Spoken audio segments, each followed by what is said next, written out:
Api di Bukit Menoreh. Cerita, Esa Mintarja. Audiobook, novel silat. Bab 172. Oh, Ki Gede mengangguk. Sebenarnya lah bahwa kepergianku ke padukuhan terpencil itu bukan karena aku seorang yang memiliki rasa pengabdian yang tinggi. Tetapi, juga didorong oleh pamrih pribadi, bahwa anakku ternyata telah hilang dan disembunyikan di dalam sarang Panembahan Agung. Ki Sumangkarlah orang yang sebenarnya telah menyelamatkan anakku. Tetapi bagaimanapun juga kehadiran Ki Waskita sangat berarti bagi perjuangan para pengawal dari Mataram, berkata Ki Jurumartani.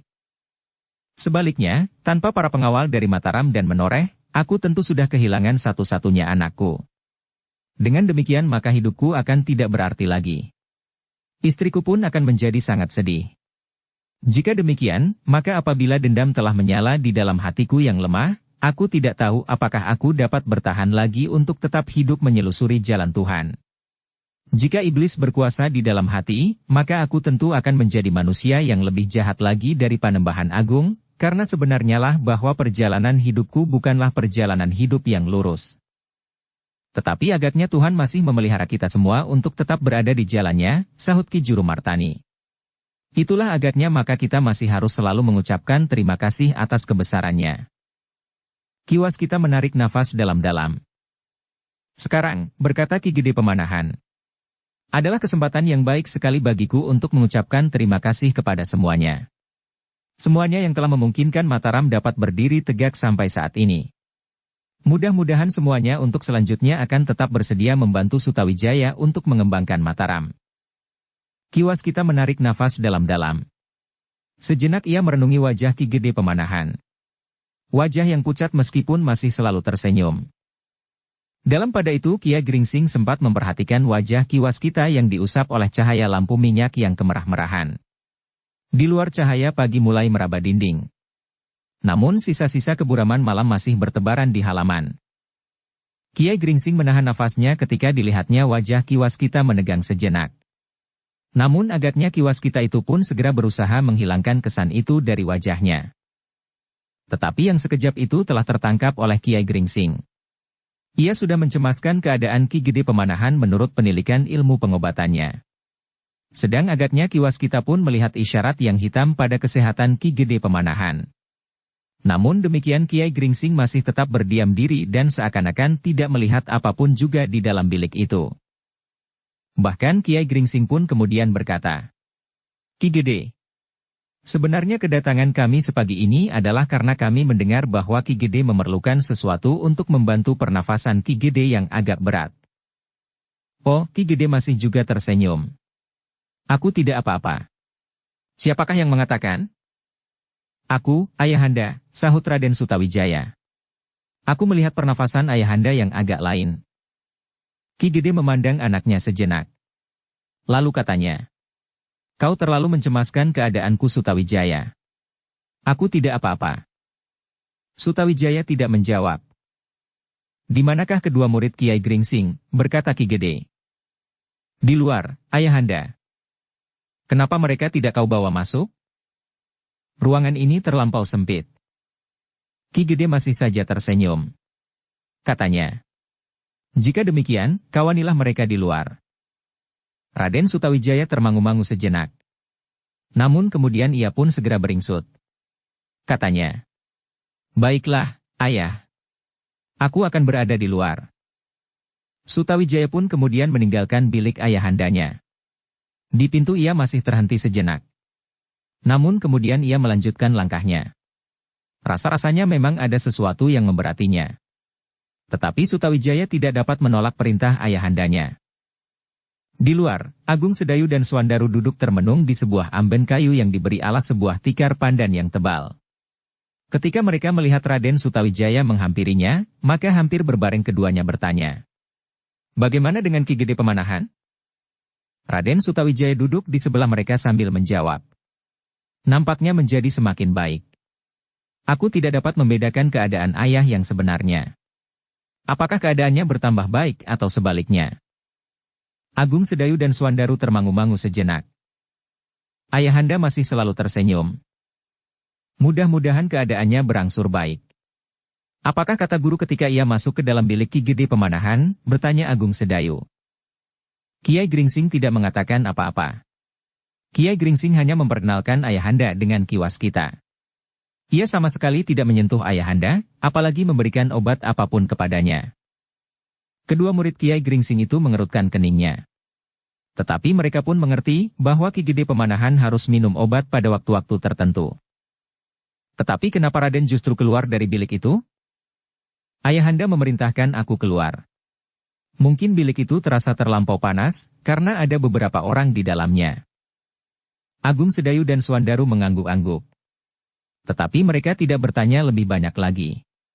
Karena itu maka untuk beberapa saat lamanya mereka hanya duduk diam sambil menerawang ke dunia angan-angan masing-masing. Dalam pada itu, Kiai Gringsing yang ada di dalam bilik menjadi cemas melihat perkembangan kesehatan Ki Gede Pemanahan. Perlahan-lahan ia mendekatinya dan meraba tangannya yang dingin. Namun bukan saja Kiai Gringsing yang menjadi sangat cemas. Sebenarnya lah bahwa Ki Waskita yang sepintas melihat isyarat tentang Ki Gede Pemanahan, nampak bahwa kesehatannya menjadi akan sangat mundur. Bahkan akhirnya nampak di dalam isyarat itu, bahwa saat untuk kembali ke dunia yang bakal menjadi semakin dekat bagi Ki Gede Pemanahan. Apakah memang demikian? Ki Waskita bertanya kepada diri sendiri. Namun menilik keadaan tubuhnya yang lemah, wajahnya yang pucat dan pernafasannya yang sendat, maka isyarat itu agaknya mendekati kebenarannya. Karena itulah maka Ki Waskita pun menjadi sangat cemas seperti Kiai Gringsing yang melihat keadaan Ki Gede dari segi yang lain, namun dengan kesimpulan yang sama. Dalam pada itu, Ki Juru Martani yang memiliki ketajaman penglihatan batin pun seakan-akan telah melihat, bukan saja isyarat, tetapi jelas nampak padanya, bahwa Ki Gede Pemanahan memang sudah sampai saatnya untuk kembali menghadap kepada Tuhannya. Bukan sekedar karena perasaan kecewa bahwa anaknya telah meloncati pagar ayu, bukan pula karena penyesalan, tetapi justru demikianlah yang seharusnya terjadi. Demikianlah maka suasana di dalam bilik itu menjadi hening sepi. Meskipun Ki Demang disangkal Putung secara pribadi tidak dapat mengetahui keadaan Ki Gede Pemanahan yang sebenarnya, tetapi karena umurnya yang sudah cukup dibekali oleh berbagai macam pengalaman, maka ia pun dapat merasakan suasana yang agak lain di dalam bilik itu. Meskipun Ki Demang masih juga melihat Ki Gede Pemanahan tersenyum, tetapi senyumnya rasa-rasanya adalah senyum yang lain. Kiai, tiba-tiba terdengar Ki Gede Pemanahan berdesis. Apakah menurut penglihatan Kiai, kesehatanku sangat mundur, dan tidak dapat diharapkan untuk sembuh lagi? Ah, tentu tidak demikian, Ki Gede, jawab Kiai Gringsing. Berkatalah sebenarnya, Kiai. Kiai tidak berhadapan dengan anak-anak yang menangis jika ditunjukkan kelemahan sendiri. Kiai Gringsing menarik nafas dalam-dalam. Setapak ia bergeser maju sambil berkata, Ki Gede, kita masih harus berusaha. Kita masih dapat memohon kepada Tuhan untuk mendapatkan kesembuhan. Tuhan Maha Pengasih. Betapapun juga keadaan kita menurut pengamatan manusiawi, tetapi bahwa kuasanya memang tiada taranya. Ki Gede tersenyum. Katanya, Kiai benar. Kita tidak akan dapat menebak secara pasti, apakah yang dikehendaki dan akan berlaku oleh kuasanya. Tetapi secara manusiawi kita dapat memberikan pertimbangan. Kiai Gringsing tidak menjawab. Namun kediamannya itu telah memberikan jawaban yang sebenarnya, sehingga Ki Gede Pemanahan berkata sambil tersenyum. Baiklah, Kiai. Aku mengerti bahwa sudah barang tentu Kiai tidak akan dapat mengatakan berterus terang kepadaku. Tetapi aku sudah menangkap apa yang tersirat di hati Kiai. Ki Gede, berkata Kiai Gringsing. Tidak seorang pun dapat melihat rahasia yang tersembunyi di balik kuasa dan kasihnya. Iya, Kiai. Aku mengerti. Ki Gede termenung sejenak. Lalu tiba-tiba katanya kemudian. Tetapi kuasa dan kasihnya pulalah agaknya yang telah mendekatkan aku kepadanya. Agaknya aku telah diperkenankan menghadap dengan sepenuh kesadaran. Aku masih mendapat kesempatan untuk memohon ampun kepadanya atas segala kesalahanku. Itu merupakan suatu kebahagiaan yang tiada taranya, karena aku akan memasuki kehidupan yang abadi. Di perbatasan itulah jalan hidup abadiku akan ditentukan. Dan bukankah kesempatan yang terakhir untuk memohon agar aku diperkenankan memilih pintu di perbatasan itu adalah suatu kebahagiaan? Kiai Gringsing tidak dapat menjawab. Kepalanya tertunduk lesu. Kakang Juru, berkata Ki Gede kemudian. Kakang adalah orang yang mumpuni. Satu-satunya orang yang aku percaya untuk mengasuh Danang Sutawijaya selanjutnya. Ki Juru memandang Ki Gede Pemanahan dengan wajah sayu. Lalu katanya, kita masih dapat memohon, Adi. Tiba-tiba saja Ki Gede menjawab sambil tersenyum. Bertanyalah kepada Ki Waskita. Menurut pendengaranku, Ki Waskita dapat melihat apa yang terjadi. Tidak. Tidak, Ki Gede. Bukan dapat melihat apa yang terjadi. Sekedar melihat isyarat yang kabur. Nah, apakah kata isyarat itu? Tentang apa Ki Gede? Tentang diriku. Oh, keringat dingin mengembun di punggung Ki Waskita. Adalah sulit sekali baginya untuk mengatakan apa yang melintas di dalam penglihatan batinnya. Isyarat yang buram dari ujung jalan yang dilalui oleh Ki Gede Pemanahan. Tetapi Ki Gede berkata selanjutnya. Kediaman Kiai Gringsing, keraguan-raguan Ki Waskita dan tatapan mata Ki Juru Martani yang suram telah memberikan gambaran kepadaku, apakah yang sebenarnya kalian pikirkan? Ki Juru Martani menarik nafas dalam-dalam. Lalu katanya dengan nada yang dalam. Adi Pemanahan. Memang kami tidak dapat menyembunyikan perasaan cemas di dalam hati kami. Tetapi apakah itu berarti bahwa kita semua harus menghentikan segala usaha karena kita sudah berputus asa? Tidak. Kita selalu percaya kepada Tuhan yang Maha Pengasih. Jika masih ada kemurahannya, maka kita sudah memohon dengan sepenuh hati. Tetapi, jika kau memang sudah waktunya dipanggil mendekat, kita pun akan mengucapkan terima kasih pula. Adalah jarang orang yang sadar sepenuhnya setelah ia berdiri di ambang pintu perbatasan dan dunia yang fana ini dengan dunia yang tanpa akhir. Ki Gede Pemanahan tersenyum. Senyumnya masih saja nampak jernih. Dan dari senyumnya yang jernih itu terbayang hatinya yang jernih pula apalagi di saat-saat terakhir. Baiklah, Kakang, berkata Ki Gede Pemanahan. Adalah tidak baik untuk mendahului keputusan yang Maha Agung. Karena itu kita harus berbuat seakan-akan kita masih akan tetap hidup untuk waktu yang lama, tetapi tidak kecewa, menyesal dan apalagi menolak jika keputusan itu jatuh. Ki Juru Martani mengangguk-anggukan kepalanya dengan tatapan mata yang kosong. Untuk sementara biarlah Danang berada di luar mengawani kedua murid Kiai Gringsing, desis Ki Gede Pemanahan. Ya, Adi, sahut Ki Juru. Tetapi masih ada yang aku inginkan di saat terakhir ini, berkata Ki Gede Pemanahan pula. Apa itu, Adi? Ki Gede masih dapat tertawa. Tertawanya masih juga sejernih senyumnya, sambil menatap wajah Kiai Gringsing yang tertunduk. Hampir bersamaan semua orang berpaling memandang Kiai Gringsing. Tetapi hanya sekilas.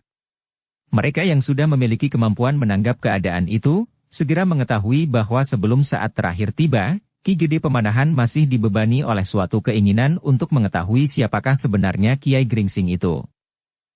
Kiai Gringsing pun menyadari persoalan yang sedang dihadapinya. Karena itu, hatinya rasa-rasanya menjadi bergejolak tidak menentu. Di hadapan orang yang sudah tidak memiliki kelanjutan bagi hidup fananya, bukan waktunya lagi untuk menyembunyikan dirinya. Tetapi adalah sulit sekali bagi Kiai Gringsing untuk menyatakan dirinya sendiri. Ia tidak pernah bermimpi untuk pada suatu saat ia harus menyebut nama lain daripada Kitanumetir dari Dukuh Pakuan atau nama yang kemudian menyusul, Kiai Gringsing yang mula-mula sekedar untuk bergurau dengan Agung Sedayu. Tetapi yang kemudian justru nama itulah yang dipakainya sehari-hari, meskipun sebelumnya Untara dan orang tuanya menyebutnya Kitanumetir pula. Dalam pada itu, dengan suara yang melemah, Ki Gede Pemanahan berkata, Nah, terserahlah kepada Kiai Gringsing. Apakah aku masih sempat mengetahui rahasia yang tersembunyi di balik kain gringsingmu itu? Kiai Gringsing menarik nafas dalam-dalam. Di luar sadarnya ia memandang berkeliling. Dilihatnya wajah-wajah yang tiba-tiba saja menjadi bersungguh-sungguh. Wajah Ki Juru Martani, Ki Waskita, Ki Sumangkar, dan Ki Demang di Sangkal Putung. Seolah-olah wajah-wajah itu telah menekannya untuk mengatakan sesuatu kepada Ki Gede yang nampaknya menjadi semakin lemah itu. Kiai, berkata Ki Juru Martani. Memang sulit untuk memenuhi permintaan itu.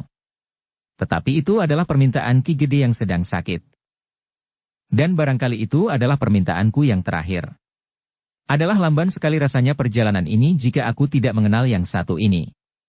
Mungkin aku tidak akan selalu dibayangi oleh teka-teki yang aneh ini, jika aku yakin bahwa Kiai sama sekali tidak aku kenal sebelumnya seperti Ki Waskita, meskipun aku pernah mendengar serba sedikit tentang ilmunya.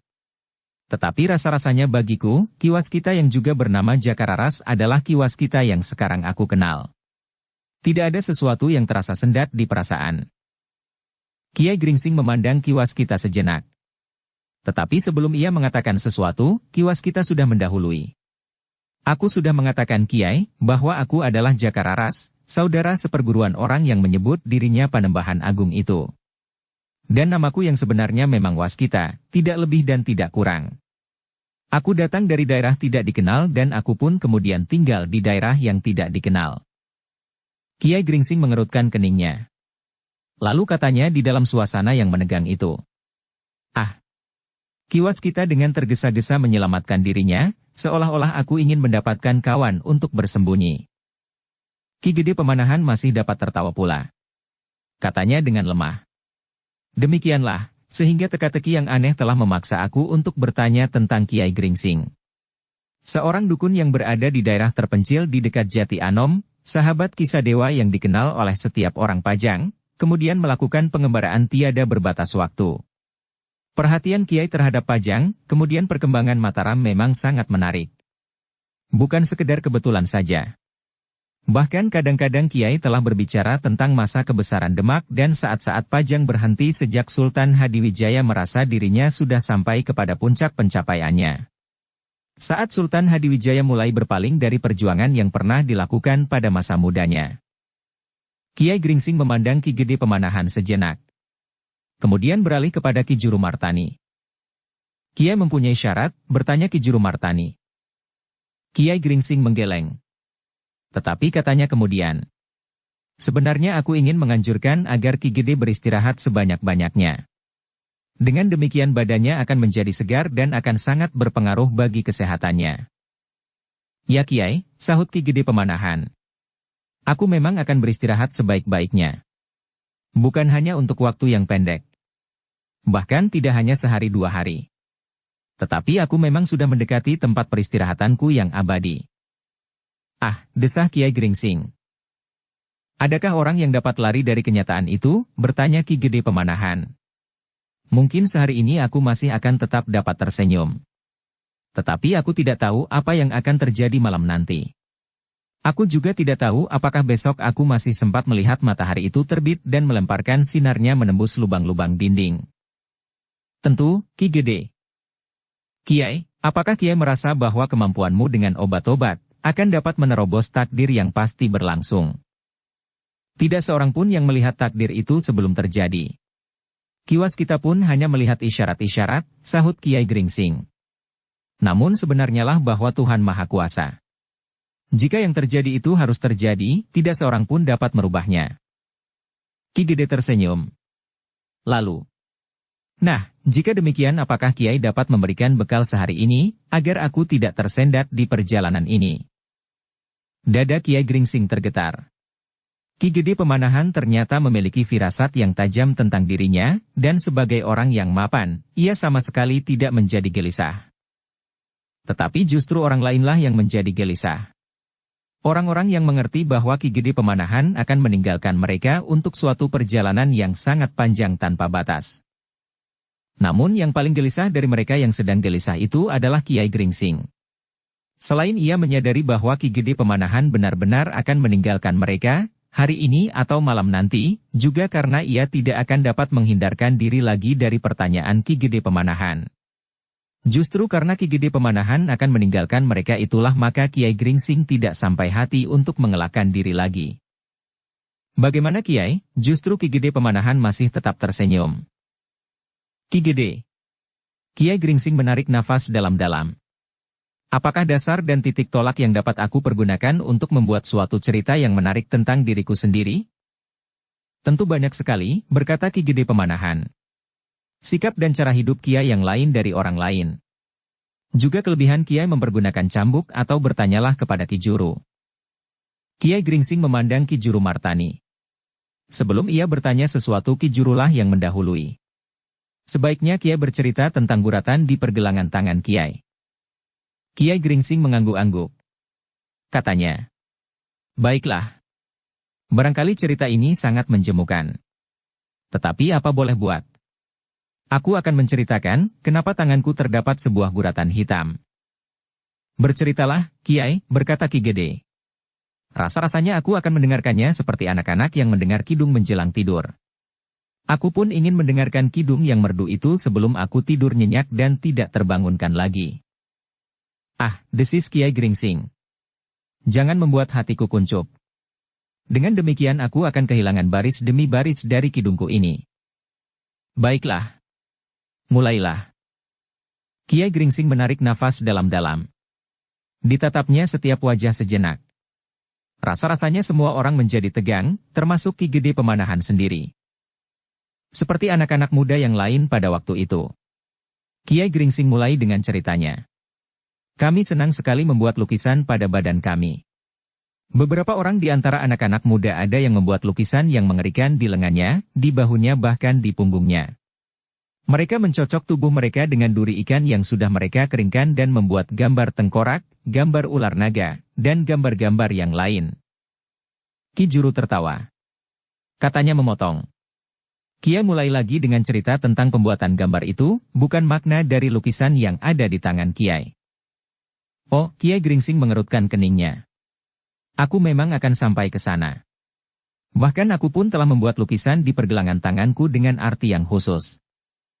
Ki Gede Pemanahan mengangguk-anggukkan kepalanya. Katanya, yang khusus itulah yang ingin aku dengar Kiai. Baiklah. Kiai Gringsing bergeser sedikit. Memang bentuk lukisan di tanganku ini adalah khusus sekali. Sehelai cambuk dengan sebuah cakra bergerigi 10 di ujungnya. Itu yang sangat menarik, berkata Ki Juru Martani. Yang lain menjadi semakin tegang. Ki Demang Sangkal Putung yang berkesempatan mendengarkan pembicaraan itu menjadi termangu-mangu. Seakan-akan ia mendapat kesempatan untuk mendengarkan sebuah rahasia yang sangat besar. Sekilas terkenang olehnya makhluk yang tidak berhak mendengarkan sebuah rahasia yang maha besar, tanpa disengaja telah ikut mendengarkannya. Cerita itu berkembang seakan-akan benar-benar telah terjadi. Seekor cacing yang ada di dalam segumpal tanah liat yang dipergunakan oleh orang arif menyumbat sebuah lubang kecil dari sebuah perahu yang dipergunakan oleh mereka untuk membicarakan sesuatu yang bersifat sangat rahasia. Akhirnya cacing itu justru telah berubah menjadi manusia atas kesaktian sabda salah seorang arif yang ikut di dalam pembicaraan rahasia di lautan itu. Justru menjadi manusia yang sakti pula. Aku merasa seperti cacing itu, berkata Ki Demang di Sangkal Putung di dalam hatinya. Tetapi ia tidak berbuat apapun juga selain duduk di tempatnya. Katanya di dalam hati. Jika kesempatan itu ada padaku, alangkah baiknya. Aku sempat mengetahui siapakah sebenarnya orang yang selama ini dikenal sebagai seorang dukun dari Dukuh Pakuan dan bernama Kitanu Metir itu. Dalam pada itu, Kiai Gringsing pun bercerita terus. Gambar yang ada di pergelangan tanganku ini memang ciri dari suatu perguruan. Ia berhenti sejenak, lalu. Tetapi tidak semua orang yang melukiskan ciri itu adalah murid dari perguruan itu. Tetapi mereka yang mendapat perlindungan daripadanya, mendapat ciri itu pula. Mereka yang karena kedudukannya atau keadaannya menjadi salah seorang yang mendapat belas kasihan dari perguruan yang besar itu. Dan apakah benar Kiai membuat lukisan itu dengan duri ikan? Tiba-tiba Ki Juru bertanya. Kiai Gringsing memandanginya sejenak. Lalu perlahan-lahan ia menggeleng. Tidak, Ki Juru. Memang tidak. Ki Juru menarik nafas dalam-dalam. Tetapi ia tidak menyesali keterangan Kiai Gringsing sebelumnya, karena ia tahu Kiai Gringsing sebenarnya tidak bermaksud buruk. Ia hanya sekedar ingin menyembunyikan diri lebih lama lagi. Tetapi agaknya menghadapi Ki Gede Pemanahan yang rasa-rasanya sudah tidak akan mempunyai waktu kelak, Kiai Gringsing tidak sampai hati untuk mengelakkan diri lagi. Karena itulah, maka tidak ada jalan lain bagi Kiai Gringsing untuk memenuhi keinginan Ki Gede Pemanahan. Dalam pada itu, Ki Juru pun bertanya selanjutnya. Jadi, dengan apa Kiai membuat lukisan di pergelangan tangan Kiai itu? Kiai Gringsing memandang Ki Juru sejenak, lalu jawabnya. Sebenarnya jawabnya tentu sudah ada di dalam hati Ki Juru. Aku yakin Ki Juru sudah mengetahuinya, demikian juga yang lain-lain. Sebutlah, Kiai, desis Ki Gede Pemanahan. Baik. Baiklah, sahut Kiai Gringsing. Aku membuat lukisan ini dengan bara besi baja. Hampir bersamaan Ki Juru Martani, Ki Gede Pemanahan, Ki Sumangkar, dan Ki Waskita menarik nafas dalam-dalam.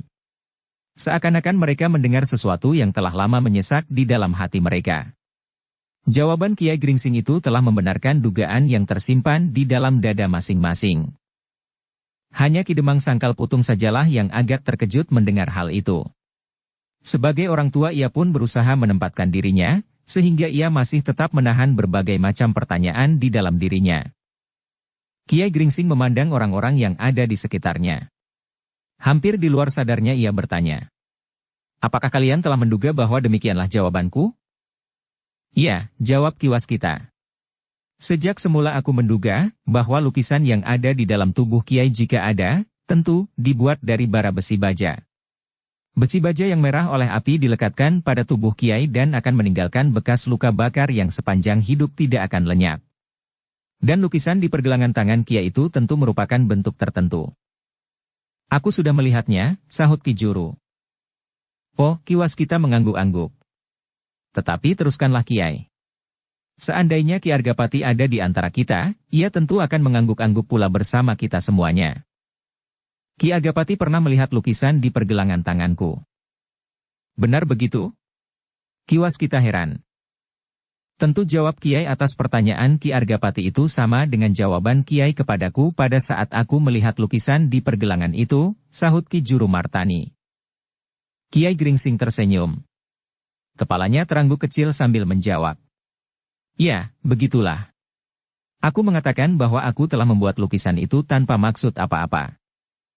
Ki Sumangkar yang masih saja mengangguk-angguk menyahut. Tetapi tentu tersimpan dugaan pada Ki Argapati seperti apa yang terjadi sebenarnya. Tetapi Ki Argapati tidak akan memaksa agar Kiai Gringsing mengatakan sesuatu tentang dirinya, apabila hal itu tidak dikehendakinya. Demikianlah agaknya. Pada saat itu Ki Argapati juga sedang terluka parah. Pada saat aku mengobatinya, maka aku kurang memperhatikan pergelangan tanganku, sehingga tiba-tiba saja ia menangkap tanganku dan bertanya tentang lukisan itu. Ki Juru yang juga mengangguk-angguk berkata, nah, jika demikian maka aku berhadapan dengan murid dari perguruan Windu Jati. Ada beberapa orang murid dari perguruan itu, sahut Ki Waskita. Meskipun aku tidak akan dapat membedakan yang satu dengan yang lain, tetapi apakah Kiai bersedia menyebut serba sedikit, barangkali dapat membuka hati kami untuk menyebut nama Kiai yang sebenarnya. Bukan sekedar Kiai Gringsing, Ki Tanumetir, dan nama yang mana lagi. Kiai Gringsing menarik nafas dalam-dalam. Katanya, aku kini berkata sebenarnya. Bukan hanya murid-murid dari perguruan Windu Jati sajalah yang boleh memakai tanda seperti ini. Tetapi mereka yang sudah dianggap keluarga paling dekat dari perguruan Windu Jati, diberi pula tanda serupa. Tentu saja mereka yang bersedia, dan menganggap dirinya satu dengan keluarga Windu Jati. Ki Juru Martani mengerutkan keningnya. Dengan ragu-ragu ia bertanya. Tetapi perguruan Windu Jati adalah perguruan yang dibatasi dengan ketat dari lingkungan perguruan yang lain. Tetapi itu bukan berarti bahwa Empu Windu Jati tidak mempunyai sahabat-sahabat terdekat. Apakah Kiai masih akan mengatakan bahwa Kiai bukan murid dari perguruan Windu Jati, tetapi sekedar orang yang dianggap keluarga terdekat? Ya. Dan itu adalah yang sebenarnya. Aku adalah orang yang berada di dalam lingkungan perguruan Empu Windu Jati. Kiai, berkata Ki Waskita. Bukankah aku sudah mengatakan bahwa seorang murid dari perguruan Windu Jati mempunyai guru yang lain dari Empu Windu Jati sendiri, tetapi justru atas persetujuan Empu Windu Jati. Ilmu dari murid itu merupakan ilmu yang dahsyat sekali, karena ilmu kedua gurunya telah luluh di dalam dirinya. Kiai Gringsing menelan ludahnya. Alangkah dahsyatnya, desis Ki Juru Martani. Aku tidak berani menyebutnya demikian. Tetapi Ki Waskita telah menebaknya. Dan jika benar demikian, maka yang tampak selama ini adalah bukan seluruh kemampuan yang ada di dalam dirinya. Kedahsyatan yang tersembunyi tentu merupakan ilmu yang tiada bandingnya. Kiai Gringsing tidak segera menjawab. Tetapi terasa sebuah getaran yang aneh telah mengguncangkan dinding jantungnya. Ki Waskitalah yang kemudian berkata. Tetapi semuanya itu masih harus dijelaskan. Dan agaknya Kiai Gringsing akan dapat menjelaskannya. Kiai Gringsing memandang Ki Waskita sejenak. Kemudian ia pun justru bertanya. Ki Waskita, apakah aku harus mulai dengan Empu Indujati sebelum sampai kepada murid-muridnya? Ki Gede Pemanahan menarik nafas dalam-dalam. Katanya. Tentu suatu cerita yang menarik. Banyak orang yang telah menceritakan suatu perguruan yang dipimpin oleh seseorang yang bernama Empu Indujati. Tetapi tidak banyak orang yang dapat bercerita tentang orang itu yang sebenarnya. Sekarang agaknya Kiai Gringsing akan mulai dengan cerita tentang Empu Indujati sebagai orang yang langsung mengenalnya. Ki Gede, berkata Kiai Gringsing. Sebenarnya lah bahwa aku tidak mengenal Empu Indujati dengan baik. Ah, desis Ki Juru Martani. Kiai seperti seorang gadis yang sedang dilamar seorang anak muda. Kiai Gringsing mengerutkan keningnya. Namun ia pun tersenyum. Katanya. Aku menyadari bahwa karena selama ini aku sering mengatakan yang tidak sebenarnya tentang diriku, maka setiap ceritaku tentu akan dicurigai kebenarannya. Ki Gede Pemanahan yang pucat pun masih tertawa pula meskipun terasa suara tertawanya bagaikan melayang di udara. Kiai benar, desis Ki Gede Pemanahan. Nah, baiklah aku mencoba berkata sebenarnya tentang diriku, tentang perguruan Windujati dan tentang orang yang bernama Windujati itu sendiri. Baiklah, Kiai, silahkan. Kami tidak akan terlampau banyak memotong, sahut Ki Waskita. Kecuali jika perlu, desis Ki Sumangkar sambil tersenyum. Kiai Gringsing pun tersenyum pula. Lalu katanya. Aku akan mencoba mengingat apakah yang telah terjadi sebenarnya. Meskipun saat itu aku masih terlampau kecil untuk dapat mengenal orang yang sebenarnya bernama Empu Indujati itu. Orang-orang yang ada di dalam ruangan itu terkejut. Kiai masih terlampau kecil untuk mengenal Empu Indujati, bertanya Ki Juru Martani. Ya. Aku memang dibawa menghadap. Aku belum genap 15 tahun waktu itu. Dan berapa usia Empu Indujati saat itu? 20, bertanya Ki Waskita. Ah tentu tidak, sahut Ki Juru Martani. Jika Kiai Gringsing kemudian berguru kepadanya, maka pada saat itu umur Empu Indujati tentu sudah lebih dari 30 tahun. Ki Waskita mengangguk-anggukan kepalanya. Tetapi ia memandang Kiai Gringsing seakan-akan mendesaknya untuk segera menjawab pertanyaannya. Ki Juru, berkata Kiai Gringsing. Usia Empu Indujati saat itu adalah kira-kira 70 tahun. 70 tahun, semua orang mengulang. Ya, jawab Kiai Gringsing. 70 tahun. Pada saat itu Demak masih belum berdiri tegak. Sisa-sisa pemerintahan Majapahit masih terasa. Sepeninggal Raden Patah, maka Adipati Unus harus bertempur melawan Prabu Udara yang telah merebut kekuasaan Majapahit dari kekuasaan lain yang juga mendapat kekuasaan atas Majapahit setelah mengalahkan Brawijaya kelima. Ya. Ki Juru mengangguk-angguk. Prabu Brawijaya harus mengakui keunggulan Kediri. Tetapi pemimpin-pemimpin Kediri sendiri pada waktu itu agaknya tidak bersesuaian pendapat sehingga Prabu Udara tampil ke atas tahta Majapahit. Namun akhirnya Majapahit dapat dikuasai oleh keturunan Majapahit yang berkedudukan di Demak. Begitulah kira-kira, berkata Kiai Gringsing. Saat itulah aku bertemu untuk pertama kali dengan seorang tua berjanggut putih dan berambut putih bernama Empu Indujati. Aneh, desis Sumangkar.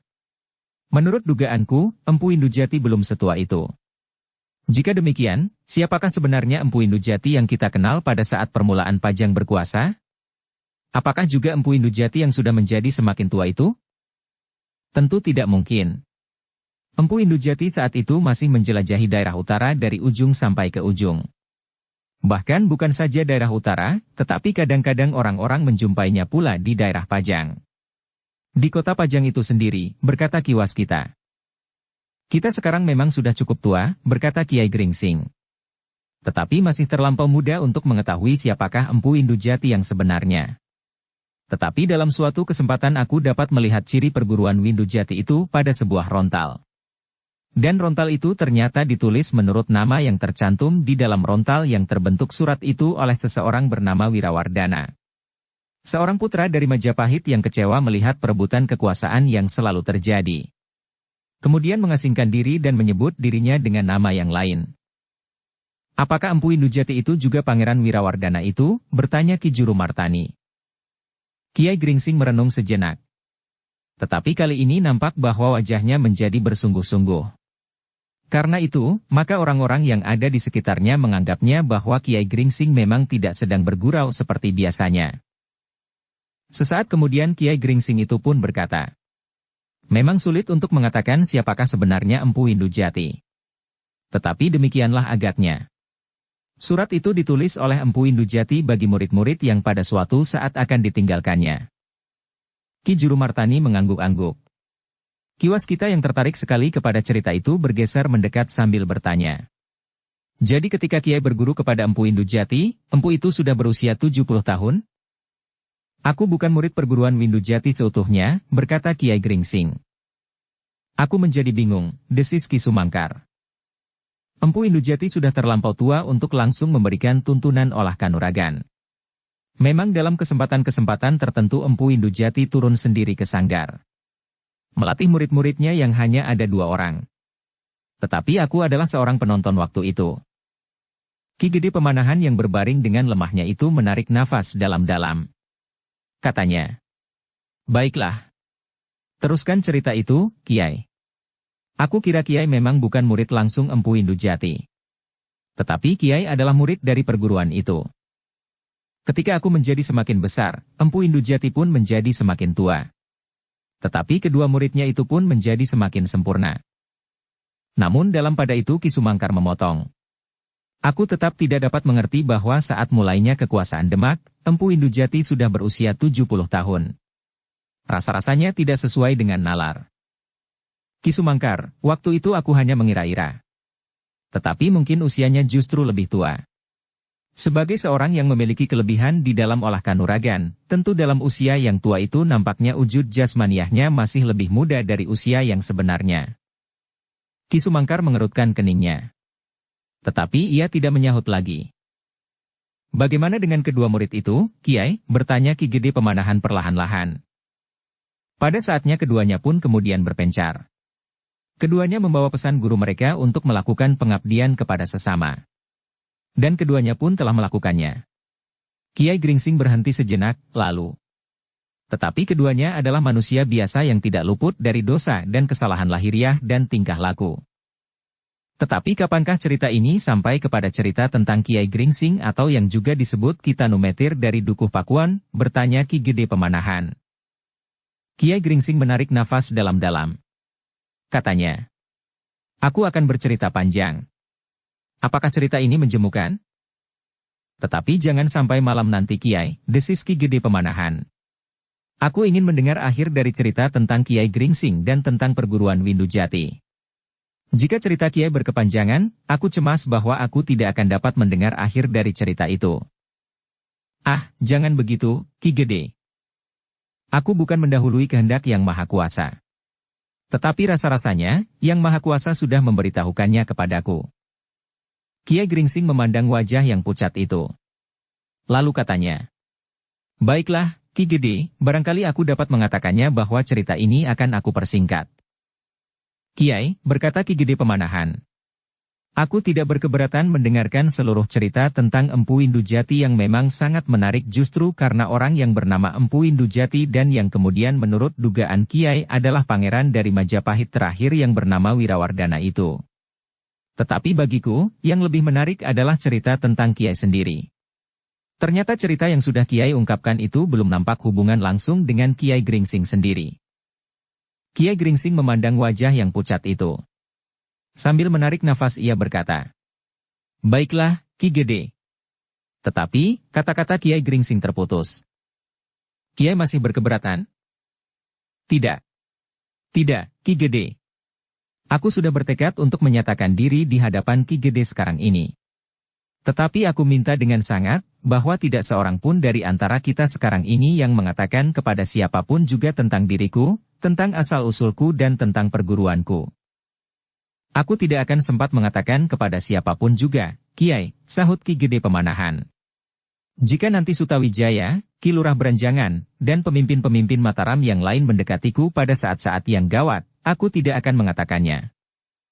Kiai Gringsing mengangguk-angguk. Kemudian hampir di luar sadarnya ia berpaling kepada Ki Demang Sangkal Putung. Aku menyadari Kiai, berkata Ki Demang, sebelum Kiai Gringsing mengucapkan pesan. Murid Kiai adalah anakku. Tetapi aku pun tidak akan menyampaikannya kepadanya. Bukankah saat ini Suandaru belum waktunya untuk mengetahui? Apalagi aku sendiri tidak begitu banyak mengerti tentang cerita yang sudah Kiai katakan itu. Terima kasih, desis Kiai Gringsing. Jika demikian, baiklah aku menyebut diriku sendiri lebih dahulu sebelum aku bercerita lebih banyak tentang perguruan Windu Jati. Semua orang yang ada di ruangan itu menjadi tegang. Rasa-rasanya mereka tidak sabar lagi menunggu.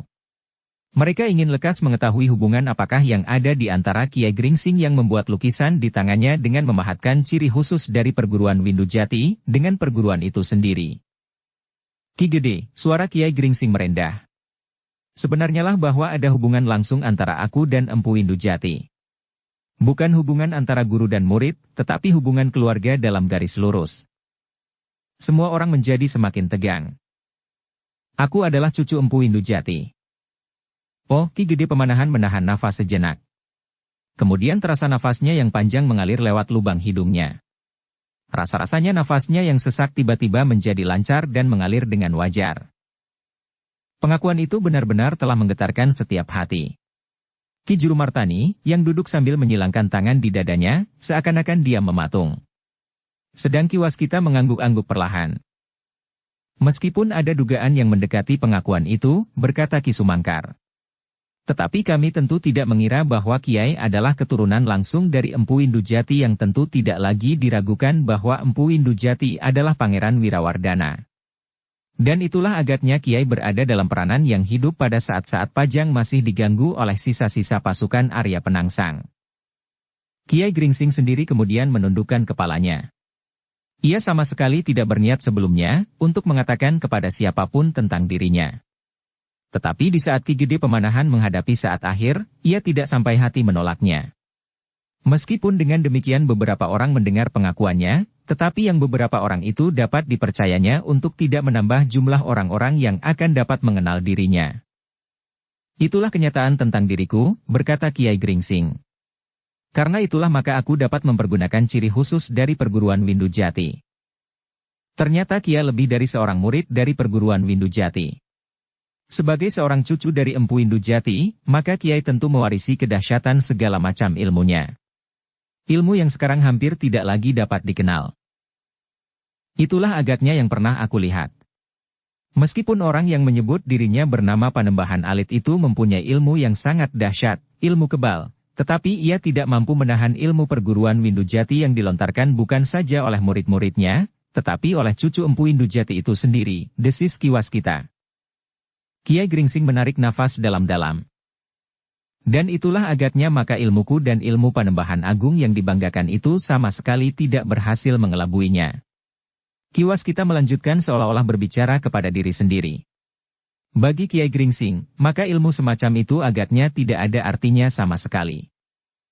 Sudahlah. Tidak ada bedanya antara Kiai Gringsing yang kalian kenal dengan Kiai Gringsing yang sekarang.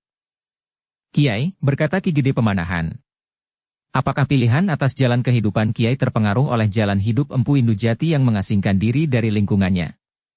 Apakah persoalan yang sebenarnya telah menyingkirkan Empu Windu Jati sehingga menghilang dari pergaulan para bangsawan?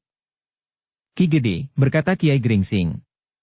Empu Windu Jati yang sangat kecewa melihat pertentangan demi pertentangan yang telah terjadi itu, telah menjauhkannya dari pemerintahan. Ia lari selagi umurnya belum sampai pada masa remajanya dari Istana Majapahit, saat istana itu diduduki oleh kekuatan yang datang dari Kediri. Kemudian dari pengasingannya ia melihat perebutan kekuasaan yang terjadi atas Majapahit itu oleh Prabu Udara.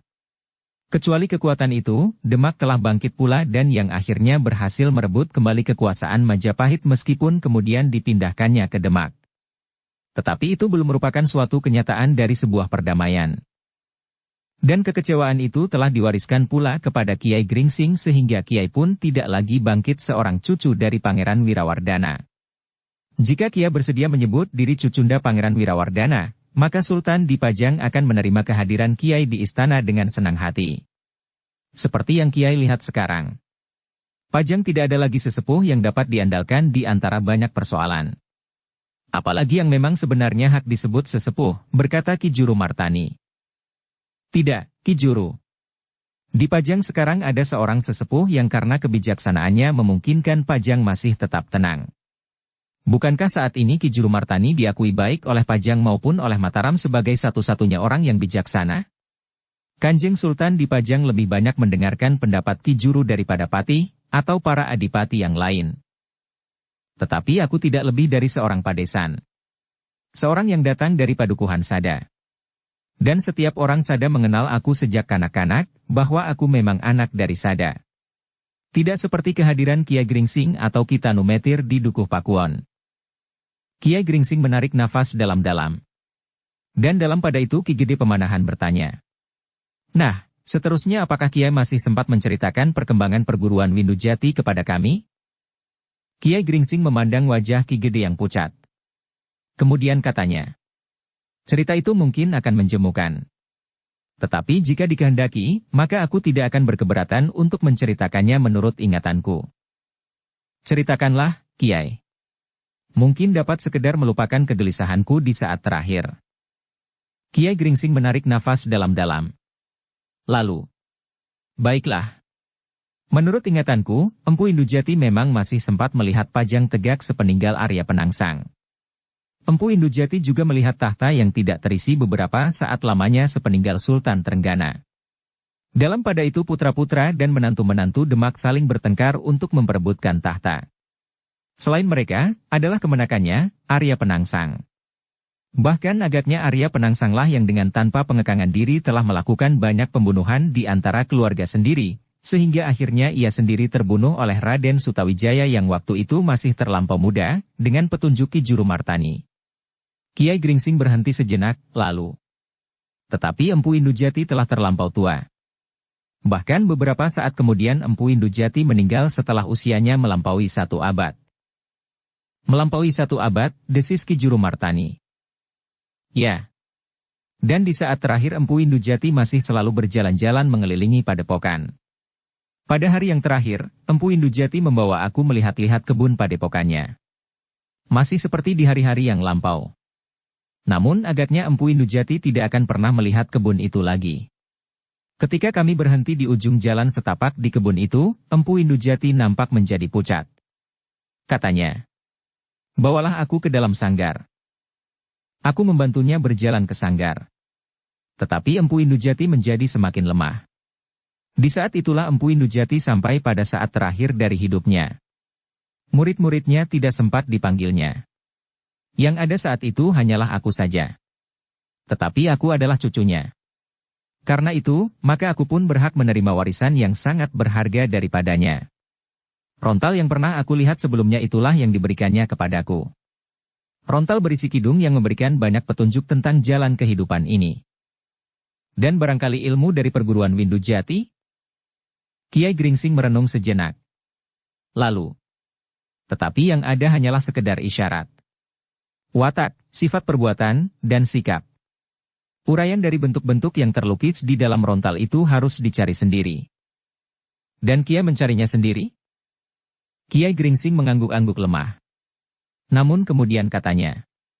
Tetapi sebelumnya Empu Indujati pernah memberikan beberapa unsur gerak yang dapat menghubungkan watak dan sifat dari perbuatan dan sikap yang terdapat pada lukisan dalam rontal itu. Kiai sebenarnya lah adalah murid sepenuhnya dari perguruan Windujati, dan apalagi Kiai adalah cucunya. Tetapi Kiai Gringsing menggelengkan kepalanya. Katanya, memang aku menyadap ilmu dari perguruan Windujati. Tetapi aku bukan hanya menghisap ilmu dan perguruan itu saja. Di masa aku kecil, sebelum aku pernah menghadap kakekku yang menamakan dirinya Empu Indujati di sebuah pedukuhan terpencil, aku adalah murid dari orang lain. Aku memang pernah menghadap pada umur sebelum 15 tahun, tetapi aku hanya sekedar datang untuk mengenal kakekku. Setelah itu, aku tetap berguru kepada orang lain. Hanya kemudian, setelah aku meningkat dewasa sepenuhnya, aku sering datang berkunjung kepada kakekku dan dengan sendirinya aku ikut serta mempelajari bagian-bagian dari ilmu perguruan Windujati atas izin guruku. Siapakah guru Kiai sebenarnya? Bukan orang lain. Meskipun perkembangannya agak berbeda, tetapi guruku adalah adik seperguruan kakekku sendiri. Ki Juru Martani mengangguk-anggukkan kepalanya. Ia mulai membayangkan jalan kehidupan yang ditempuh oleh seseorang yang menamakan dirinya Empu Windu Jati. Tetapi cerita Kiai Gringsing masih belum mencakup segi-segi yang mewarnai kehidupan sebenarnya dari Empu Windu Jati. Siapakah guru Kiai? Ki Gede Pemanahanlah yang mengulang pertanyaan itu. Sudah aku katakan, adik seperguruan kakekku. Tetapi guruku seperti yang aku katakan memiliki sedikit kelainan di dalam perkembangan ilmunya dengan kakekku. Guruku adalah sahabat yang dekat dengan seorang yang menyebut dirinya Kebo Kanigara, putra dan sekaligus murid dari Ki Ageng Pengging Sepuh, kakak dari Ki Ageng Pengging yang juga bernama Kebo Kenanga. Yang menyingkir pula dari lingkungannya dengan alasan yang berbeda. Ki Jurumartani mengangguk-anggukan kepalanya. Katanya, aku pernah mendengar. Di masa terakhir Demak, nama itu tidak terdengar lagi. Kiai Gringsing mengangguk-angguk. Katanya kemudian, jiwanya yang dewasa, seperti juga jiwa adiknya, Ki Ageng Pengging, maka keduanya berpisah dengan dada lapang tanpa goresan perasaan sama sekali. Keduanya bersepakat untuk berpisah karena perbedaan yang sulit dipertemukan. Tetapi keduanya menyadari bahwa perbedaan itu adalah hakikat dari sikap manusia, sehingga karena itu, maka perpisahan itu pun sama sekali tidak menumbuhkan persoalan. Tetapi di dalam ilmu kanuragan, keduanya bersumber pada guru yang sama. Ayah mereka sendiri, Ki Ageng Pengging Sepuh. Ki Jurumartani masih mengangguk-angguk. Sekilas ia melihat wajah Ki Gede Pemanahan yang pucat. Namun kini nampak sesuatu pada sorot matanya, justru karena ia telah tidak lagi dibebani oleh teka-teki tentang orang yang telah banyak memberikan jasa kepada Mataram.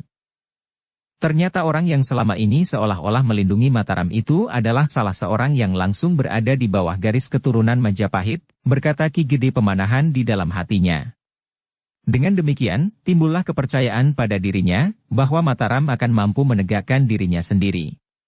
Jika Kiai Gringsing yang dicengkam oleh kekecewaan seperti juga penglihatan kakeknya atas pertentangan yang selalu tumbuh di atas tanah ini, maka sikap Kiai Gringsing atas Mataram tentu bukan sekedar hanya kebetulan saja. Dalam pada itu, Ki Jurumartani pun berkata, Kiai, pada zamannya, orang yang bernama Kebo Kanigara itu adalah orang yang memiliki kelebihan dalam olah kanuragan. Ia memiliki ilmu gurunya dengan lengkap. Bahkan pengembaraannya telah membuatnya semakin masak. Sultan Pajang adalah salah seorang yang mengenalnya dengan baik. Kebo Kanigara adalah pamannya, desis Kiai Gringsing. Ya, ia adalah pamannya. Tetapi meskipun jarak mereka dilihat dari waktu, tempat dan kepercayaan, antara Kebo Kanigara dan Sultan Pajang yang juga pernah menjelajahi pulau ini selagi ia masih seorang anak muda yang disebut Jaka Tingkir adalah jauh, namun keduanya seakan-akan tidak pernah merasa dibatasi oleh apapun juga.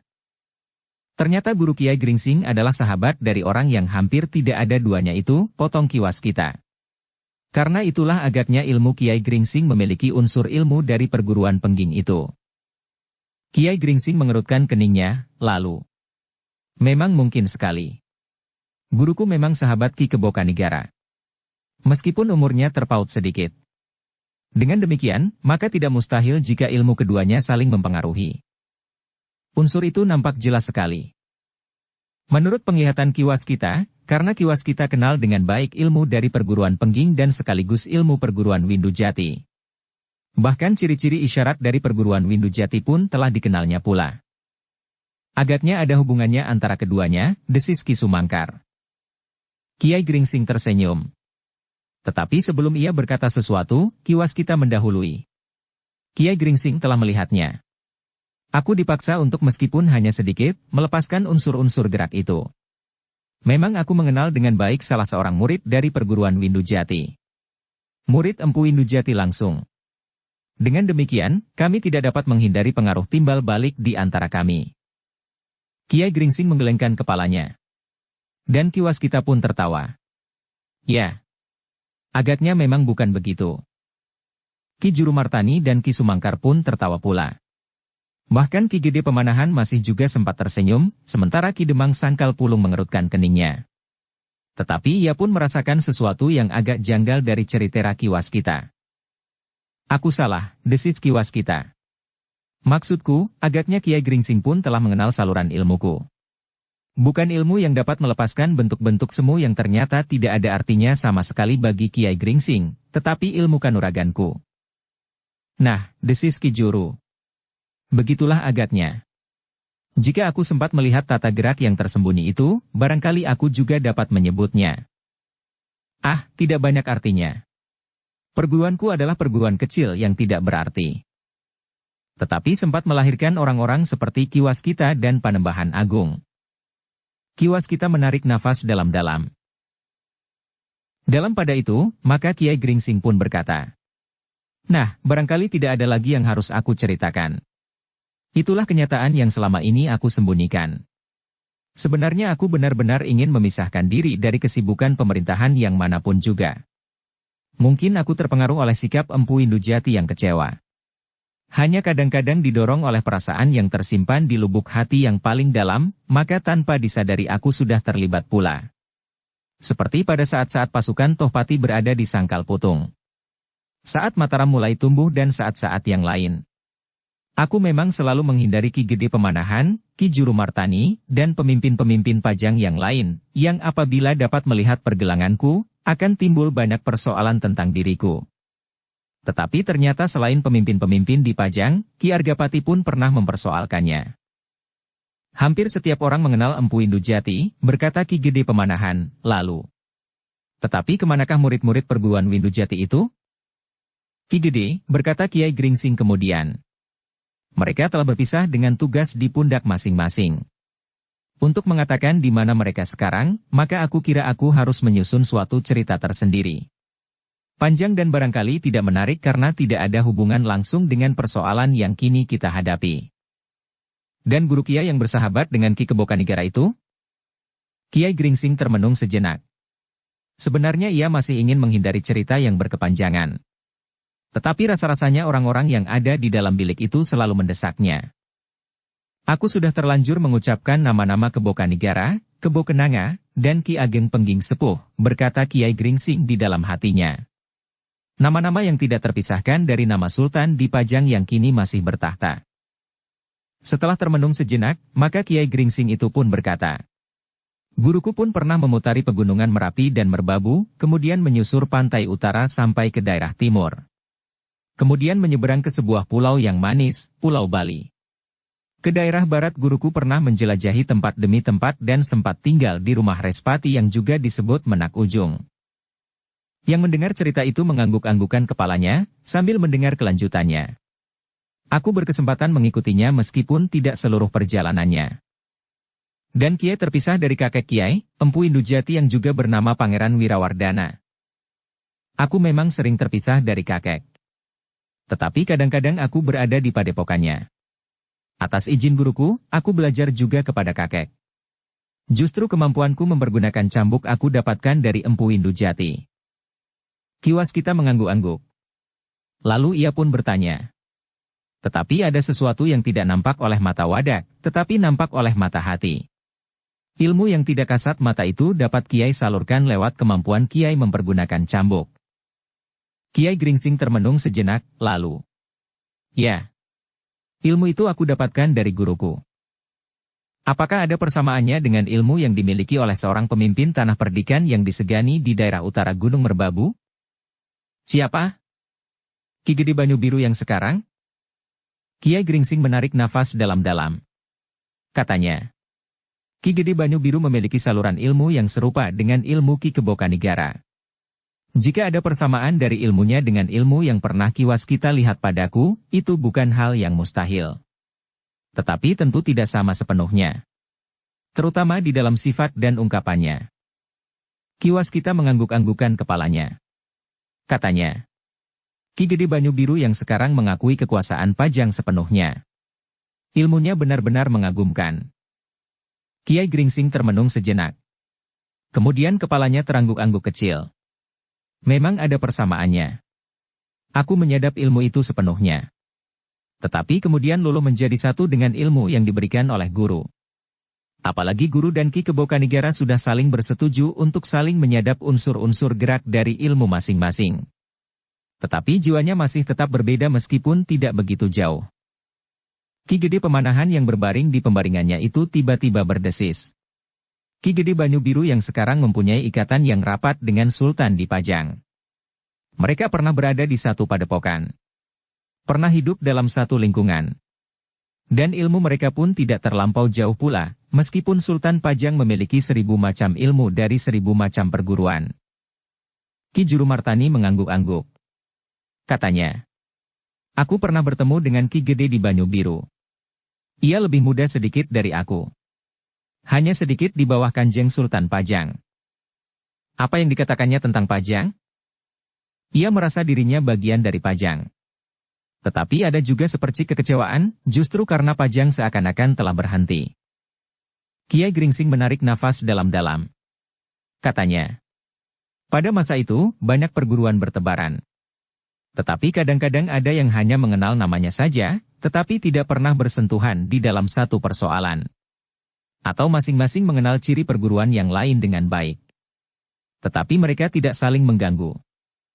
Pada saat keris Kiai Nagasasra hilang dari gedung perbendaharaan pusaka di Demak, maka gemparlah seluruh perguruan di seluruh daerah Demak, desis Ki Waskita. Ya, juga Kiai Sabuk Inten, sambung Ki Sumangkar. Apakah Kiai mengetahui persoalan itu? Bertanya Ki Jurumartani. Kiai Gringsing menarik nafas dalam-dalam. Katanya, Ki Kebo Kanigara banyak mengetahui tentang kedua keris itu, karena seorang murid dari perguruan Pengging langsung melibatkan diri dalam pencarian kedua pusaka itu. Kiai Gringsing berhenti sejenak, lalu. Dari golongan lain pun bagaikan sarang semut disentuh air.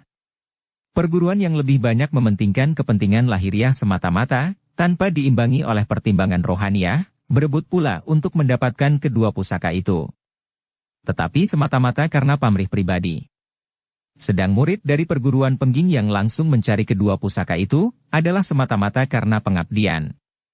Pengabdiannya kepada kesejahteraan Demak, apalagi ia memang seorang perwira Demak yang merasa bertanggung jawab pada saat kedua pusaka itu diketahui hilang dari perbendaharaan pusaka.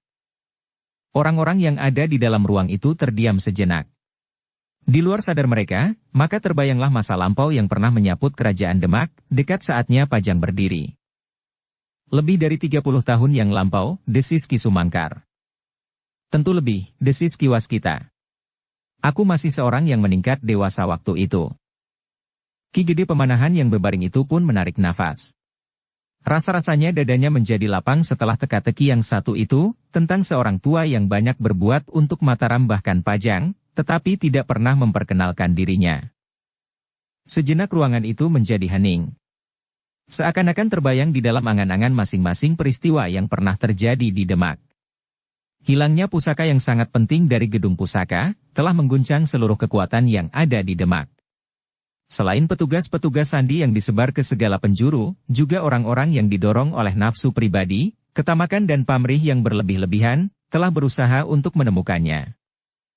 Pada saat itu, Sultan Pajang masih seorang anak muda yang mempunyai kegemaran menjelajahi sudut-sudut kerajaan Demak, sehingga akhirnya ia berhasil masuk ke dalam lingkungan istana karena ia memiliki kelebihan dari anak-anak muda kebanyakan. Dengan demikian, maka anak muda yang bernama Mas Karbet dan yang juga disebut Jaka Tingkir itu berkesempatan untuk menempatkan diri ke dalam suatu kemungkinan, bahwa akhirnya ialah yang memegang pimpinan pemerintahan yang dipindahkannya ke Pajang. Selagi suasana di ruang itu dicengkam oleh kenangan masa lampau, maka di luar Raden Sutawijaya menjadi sangat gelisah. Sekali-sekali ia berdiri dan berjalan hilir mudik. Tetapi jika ia berdiri di muka pintu, dan mendengar salah seorang yang berada di dalam ruangan itu tertawa pendek, maka ia menarik nafas dalam-dalam.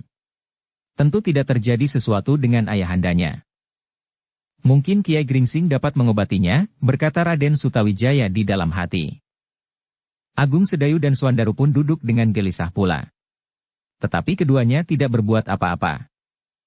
Aku mendengar Paman Jurumartani tertawa, berkata Raden Sutawijaya kepada Agung Sedayu dan Swandaru. Kedua anak-anak muda itu mengerutkan keningnya. Mungkin keadaan Ki Gede sudah menjadi baik, desis Agung Sedayu. Apakah Raden akan mencoba masuk pula ke dalam bilik itu, bertanya Swandaru. Raden Sutawijaya termangu-mangu. Tetapi Agung Sedayu berkata, jika keadaan memerlukan maka Raden tentu akan dipanggilnya. Raden Sutawijaya mengangguk-angguk. Katanya, ya, aku akan menunggu saja. Raden Sutawijaya pun kemudian duduk pula dengan jantung yang berdebar-debar. Sementara itu matahari mulai memanjat langit. Para penjaga di regol sudah meninggalkan tempatnya, diganti oleh kelompok yang baru. Akhirnya anak-anak muda itu tidak dapat bertahan lebih lama lagi duduk dalam ketegangan. Karena itu, maka ketika Raden Sutawijaya mengajak mereka turun ke halaman, maka Agung Sedayu segera menyahut. Marilah. Rasa-rasanya tubuhku menjadi beku duduk dalam ketegangan. Kita dapat berjalan-jalan keluar, desis Wandaru. Jangan terlampau jauh. Setiap saat aku dapat dipanggil ke dalam bilik itu, sahut Raden Sutawijaya. Dengan demikian maka ketiganya pun hanya berjalan di halaman saja. Mereka berhenti sejenak di regol. Tetapi mereka pun berjalan lagi ke regol butulan di samping. Dua orang penjaga butulan itu mengangguk hormat, ketika Raden Sutawijaya lewat di sebelah mereka. Selagi Raden Sutawijaya berjalan sambil merenungi keadaan ayahandanya, dan merenungi dirinya sendiri yang sudah terlanjur melanggar pagar hubungannya dengan gadis Kalinyamat, sehingga ayahandanya menjadi sangat berprihatin karenanya, maka di dalam bilik Ki Juru Martani berkata, agaknya Sutawijaya mempunyai sifat yang sama dengan ayahanda angkatnya. Ki Gede Pemanahan mengerutkan keningnya. Karena itu, aku percaya bahwa Kanjeng Sultan benar-benar tidak marah kepada Sutawijaya karena peristiwa itu. Iya, Kakang, sahut Ki Gede. Seharusnya Kanjeng Sultan menjadi marah dan menghukum aku. Berterima kasihlah bahwa Kanjeng Sultan tidak marah. Gadis dari Kalinyamat itu tentu akan melahirkan seorang yang pilih tanding, karena ia keturunan Ki Gede Pemanahan dan keturunan Sunan Prawata. Bukankah dengan demikian tetesan darah Majapahit yang ada di dalam diri putri Sunan Prawata itu akan luluh dengan tetesan darah dari Kiai Ageng Sela yang mampu menguasai api bahkan petir? Ah! Ki Gede Pemanahan berdesah. Kita tentu masih ingat, bagaimana Jaka Tingkir itu diusir dari istana Sultan Demak, berkata Ki Juru Martani pula. Itu lebih baik, desis Ki Gede Pemanahan. Tetapi itu sikap pura-pura. Kanjeng Sultan Demak tentu tidak sebenarnya ingin menghukum Jaka Tingkir. Kanjeng Sultan Trenggana adalah seorang yang berhati keras. Jika ia benar-benar marah, Mas Karbet itu tentu akan diremas sampai lumat dengan aji narantaka yang dimilikinya. Bahkan Sultan Trenggana mempunyai 1000 macam ilmu. Juga Mas Karbet, desis Ki Sumangkar. Tetapi waktu itu ilmunya masih belum mapan, meskipun sudah mengagumkan, sehingga Sultan Trenggana tertarik karenanya. Ki Juru berhenti sejenak, lalu. Dan sekarang Raden Sutawijaya berbuat hampir serupa. Kiai Gringsing menarik nafas dalam-dalam. Meskipun orang-orang yang berada di dalam bilik itu tidak saling berjanji, namun mereka bersama-sama telah membayangkan apa yang terjadi pada saat Sultan Trenggana berada di halaman Masjid Demak. Seorang anak muda yang sedang berjongkok di pinggir kolam tidak mendapat kesempatan untuk bergeser dari tempatnya. Tetapi Sultan Trenggana sudah begitu dekat. Untuk meninggalkan tempat itu, ia tidak berani berdiri lagi, karena Sultan telah berada di depan hidungnya. Sedangkan untuk tetap berada di tempatnya, ia pun takut kepada para pengawal. Untuk mundur, di belakangnya adalah kolam berair cukup dalam. Karena itu, maka anak muda itu pun kemudian meloncati kolam di belakangnya. Ia meloncat mundur sambil tetap jongkok, seakan-akan tidak bergerak sama sekali. Ternyata hal itu sangat menarik perhatian Sultan Demak. Tanpa kekuatan yang tidak kasat mata, tidak seorang pun yang dapat melakukannya. Meloncat mundur sambil berjongkok melampaui sebuah kolam yang cukup lebar. Namun kemudian ketika Mas Karbet itu mendapat kesempatan untuk mengabdi di Istana Demak, maka terjadilah hubungan yang tidak diharapkan itu. Hubungan diam-diam dengan putri Sultan Trenggana. Yang bersalah harus dihukum. Demikian juga Mas Karbet. Namun Sultan Trenggana tahu pasti bahwa kedua anak muda itu sudah saling mencintai. Karena itu, maka dengan berat hati, Mas Karbet itu diusirnya dari istana, meskipun ia tahu bahwa hati putrinya pun akan menjadi hancur karenanya. Tetapi kesempatan untuk menerima Karbet kembali pun ternyata terbuka. Ketika Kebodanu dari Banyu Biru mengamuk di daerah perburuan, maka Mas Karbet mendapat kesempatan untuk menjinakkannya. Dan Kebodanu itu adalah kekuatan yang hampir tidak terlawan dari Banyu Biru. Ki Juru Martani menarik nafas dalam-dalam. Ketika ia memandang wajah Ki Demang Sangkal Putung, agaknya Ki Demang pun sedang merenungkan peristiwa yang pernah terjadi pada masa menjelang kekuasaan Pajang. Dan sekarang, berkata Ki Jurumartani di dalam hatinya, Sultan Pajang harus dengan ikhlas menyerahkan gadis Kalinyamat itu kepada Raden Sutawijaya yang dengan diam-diam pula telah mencuri hatinya. Ki Gede Pemanahan yang terbaring diam itu pun menarik nafas dalam-dalam. Semua yang terjadi itu rasa-rasanya masih jelas di dalam ingatannya. Umurnya yang sebaya dengan Mas Karbet yang kemudian bergelar Sultan Hadiwijaya itu, agaknya menganggap peristiwa yang terjadi di Istana Demak itu sebagai suatu peristiwa yang tidak akan pernah dilupakan. Betapa rapatnya pihak istana menutup rahasia tentang Putri Sultan Trenggana, namun akhirnya setiap telinga mendengar pula. Tetapi dalam pada itu setiap mulut mengatakan bahwa Jaka Tingkir telah diusir dari istana karena ia telah membunuh seorang yang mengalami pendadaran, ketika memasuki lingkungan keprajuritan. Anak muda yang bernama Dadungawuk telah mati terbunuh oleh Jaka Tingkir yang menjadi marah mendengar kesombongannya dan kemudian menusuk Dadungawuk itu hanya dengan sadak kinang. Orang-orang yang berada di ruangan itu tiba-tiba berpaling serentak ketika mereka mendengar Ki Sumangkar hampir di luar sadarnya berdesis. Sebuah kenangan yang manis. Ki Waskita menggamitnya dan bertanya.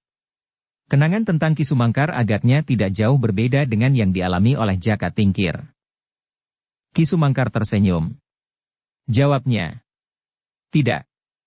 Aku mengenang masa muda Sultan Hadiwijaya, dan kemudian Raden Sutawijaya yang mengalami masa-masa yang serupa. Tetapi tentu kenangan manis buat Ki Sumangkar sendiri, potong Ki Jurumartani. Orang-orang tua di dalam bilik itu ternyata sedang tenggelam dalam alam angan-angan. Memang kadang-kadang terasa kerinduan yang mencengkam. Tetapi masa lampau itu sudah berlalu. Tidak seorang pun yang akan dapat mengulanginya. Yang dapat dilakukannya hanyalah mengenang kembali. Mengenang masa muda yang penuh dengan gelora dan gemuruhnya perjuangan untuk merebut masa depan masing-masing. Juga kenangan masa-masa mereka mengagumi nama orang-orang sakti yang pernah mereka kenal. Yang kadang-kadang menumbuhkan bayangan dan angan-angan untuk dapat berbuat seperti itu. Tetapi ketika kemudian mereka sampai pada pencapaian keinginan itu, terasa bahwa kemampuan yang mereka capai itu bukannya sekedar sebagai kebanggaan. Tetapi justru disertai dengan perasaan tanggung jawab terhadap lingkungannya. Dan pada keadaan yang demikian itulah, seseorang akan dapat menilai diri sendiri, apakah ia telah memberikan pengabdian kepada sesama dan tidak terlepas dari kebaktian kepada penciptanya, atau sekedar dicengkam oleh ketamakan dan nafsu semata-mata. Meskipun pada masa itu, orang-orang tua yang ada di dalam bilik itu masih termasuk anak-anak muda, namun mereka dapat melihat benturan kekuatan yang berlawanan pada saat-saat keris Kiai Nagasasra dan Kiai Sabuk Inten hilang dari gedung pusaka Istana Demak. Dan kini, tiba-tiba Ki Jurumartani berdesis. Tentu tidak sedikit orang yang menginginkan memiliki Kanjeng Kiai Pleret, karena Kanjeng Kiai Pleret pun kini merupakan lambang wahyu kerajaan di atas tanah ini. Tiba-tiba saja Ki Juru menjadi gelisah. Seakan-akan ia ingin segera melihat, apakah Kiai Pleret masih ada di tempatnya. Tetapi Ki Gede Pemanahan sendiri tidak memberikan kesan kegelisahan itu. Ialah yang menyimpan Kiai Pleret di dalam ruang pusaka yang rapat. Dan tempat menyimpan pusaka itu tidak jauh dari tempatnya berbaring sekarang, yang hanya disekat oleh sebuah dinding. Dalam pada itu, tanpa mengerti kegelisahan yang menyentuh hati Ki Jurumartani, maka Ki Gede Pemanahan pun bertanya dengan suara yang lambat dan lamban. Kiai. Kiai belum mengatakan, siapakah sebenarnya yang dikenal sebagai Empu Indujati pada masa permulaan Pajang. Jika Empu Indujati itu Pangeran Wirawardana seperti yang Kiai katakan, maka pada permulaan kekuasaan Pajang, ia sudah terlampau tua untuk berkelana di seluruh wilayah Pajang. Bahkan belum begitu lama menurut ingatanku, Empu Indujati masih terdengar namanya dan nampak ciri-cirinya. Di saat orang yang menyebut dirinya Kiai Pagarwesi dari Goa Susuhing Angin di daerah sebelah utara Gunung Merbabu menampakkan dirinya di daerah Pajang, dan mengancam akan menghancurkan Pajang jika Pajang berkeras menentang kekuasaan Arya Penangsang, muncullah ciri-ciri perguruan Windujati itu. Tentu kita masih ingat, dan terutama Ki Sumangkar yang berada di Kepatihan Jipang, seorang pendukung Arya Penangsang yang sangat ditakuti saat itu. Ia datang ke Jipang beberapa hari setelah Arya Penangsang gagal memerintahkan 2 orang untuk membunuh Adipati Pajang, meskipun orang itu sudah dibekali dengan keris Brongot Setan Kober yang terkenal. Orang yang menyebut darinya Kiai Pagarwesi itu menyatakan kesanggupannya untuk membinasakan Adipati Pajang meskipun masih harus diuji kebenarannya, karena ia belum pernah melakukannya. Ki Sumangkar mengangguk-anggukan kepalanya. Katanya sambil mengingat-ingat. Ya, orang itu bernama Kiai Pagarwesi. Tetapi orang-orang di Kepatihan sendiri, maksudku Kepatihan Jipang, tidak yakin bahwa ia akan mampu melakukannya karena setiap orang mengetahui betapa tinggi dan dahsyatnya ilmu yang tersimpan di dalam diri Adipati Pajang waktu itu, yang kini telah bergelar Sultan Hadiwijaya. Yang paling mungkin melakukan hanyalah Arya Penangsang sendiri, atau Ki Patih Mantahun. Tetapi Ki Patih Mantahun telah terlalu tua. Sedangkan tidak seorang pun yang percaya kepadaku waktu itu. Juga kepada Macan Kepatihan yang masih terlalu muda. Dan orang yang menyebut dirinya Kiai Pagarwesi hadir di dalam pergolakan itu. Namun sebelum ia bertindak, di Jipang telah diketemukan panji-panji kecil berciri perguruan Empu Indujati. Ya, sahut Ki Sumangkar. Bahkan di dalam bilik tempat Kiai Pagarwesi bermalam di istana Adipati Jipang Arya Penangsang, terdapat panji-panji kecil itu. Dan tidak seorang pun yang mengetahui siapakah yang meletakkan panji-panji itu di dalam bilik yang disediakan khusus bagi tamu-tamunya dari Gua Susuhing Angin itu. Dan setiap orang di Jipang mengetahui bahwa panji-panji itu merupakan peringatan bagi Kiai Pagarwesi, bahwa jika ia ikut campur di dalam persoalan Jipang dan Pajang, maka perguruan Windujati akan turun pula di medan pertentangan itu. Ya, suatu tantangan bagi Kiai Pagarwesi. Dan agaknya Kiai Pagarwesi masih segan berhadapan dengan Empu Indujati, berkata Ki Gede Pemanahan. Ternyata Kiai Pagarwesi tidak pernah berbuat apa-apa atas Sultan Pajang yang memang sudah siap menghadapinya. Terutama Lurah Wiratamtama saat itu di Pajang yang terkenal, desis Ki Sumangkar. Yang bergelar Ki Gede Pemanahan. Ki Gede Pemanahan tersenyum. Katanya, aku sudah gemetar mendengar nama Kiai Pagarwesi. Ah, setiap orang tahu, Ki Gede Pemanahan hampir tidak ada bedanya dengan Kanjeng Sultan di Pajang itu sendiri. Apalagi Ki Juru Martani dari Sada. Meskipun Ki Juru tidak dengan resmi menjadi prajurit di Pajang, tetapi pengaruhnya sampai saat ini melampaui pengaruh Ki Patih di Pajang sendiri. Ah, desis Ki Juru. Aku sudah berdiam diri. Tetapi jika kita berbicara tentang Empu Indujati, sebenarnya lah Empu Indujati hadir saat itu. Bukan saja Kiai Pagarwesi yang ingin mencampuri persoalan Pajang dan Jipang, tetapi saat-saat pertentangan itu memuncak dan segenap perhatian tertumpah pada persoalan Pajang dan Jipang, banyak orang yang mempergunakan kesempatan itu. Orang-orang yang merasa dirinya memiliki kemampuan cukup mulai memanfaatkan keadaan untuk kepentingan diri sendiri. Perampokan, pembunuhan dan kejahatan-kejahatan yang lain mulai mereda, ketika tersebar panji-panji kecil seperti yang terpahat di pergelangan tangan Kiai Gringsing itu. Dan yang tentu ingin kami ketahui, apakah Empu Indujati yang saat itu dengan gigih melawan kejahatan dan bahkan memberikan tantangan atas Kiai Pagarwesi itu juga Empu Indujati yang bergelar Pangeran Wirawardana? Semua orang memandang Kiai Gringsing dengan tajamnya, seakan-akan langsung ingin mengetahui apakah yang ada di dalam pusat jantungnya. Sejenak Kiai Gringsing merenung. Kemudian sambil menarik nafas dalam-dalam ia berkata, apakah pernah ada orang yang merasa bertemu dengan Empu Indujati saat itu?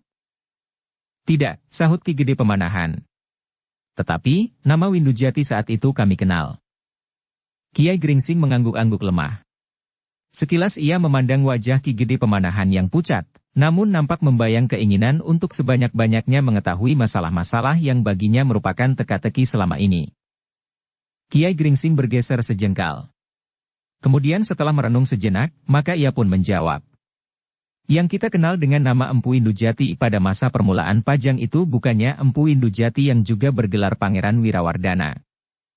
Jadi siapakah Empu Indujati yang saat itu berani menempatkan diri berhadapan dengan Kiai Pagarwesi yang merasa dirinya mempunyai ilmu yang dahsyat sehingga sanggup melawan Adipati Pajang? Bertanya Ki Juru Martani.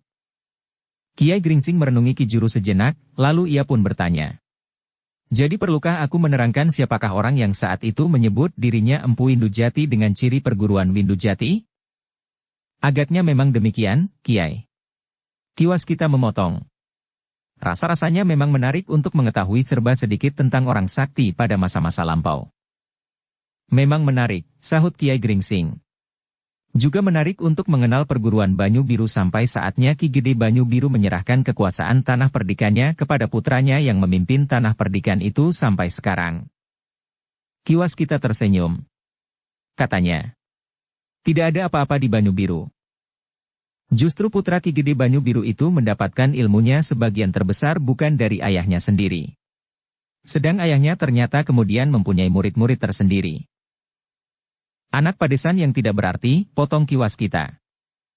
Kiai Gringsing tersenyum. Dan Ki Waskita pun berkata. Kia belum menjawab.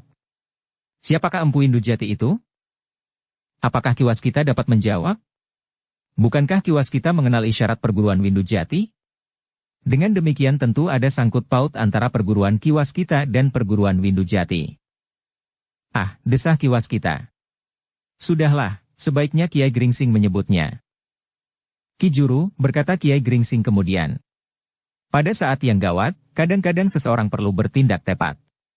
Aku kira, seseorang tahu dengan pasti, bahwa Kiai Pagar Wesi mempunyai pertimbangan tersendiri terhadap perguruan Windujati, sehingga orang itu telah mempergunakan nama perguruan Windujati untuk mencegah niatnya.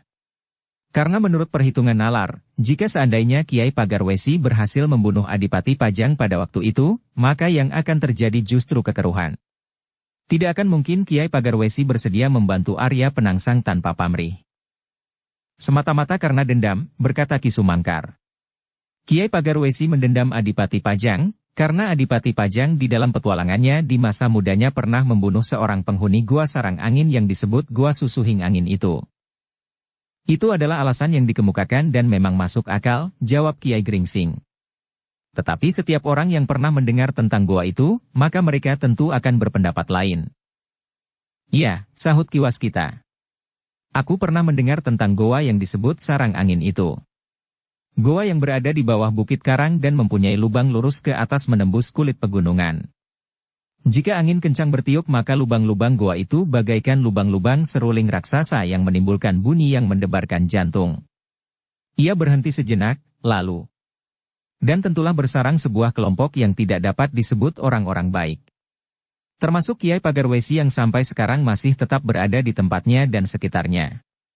Tetapi perkembangan di Pajang telah mendesaknya untuk tidak pernah menampakkan dirinya lagi. Apalagi Kiai Pagar Wesi harus mengakui kemampuan Sultan Pajang dan pimpinan Wira Tamtamanya Ki Pemanahan dan Ki Penjawi.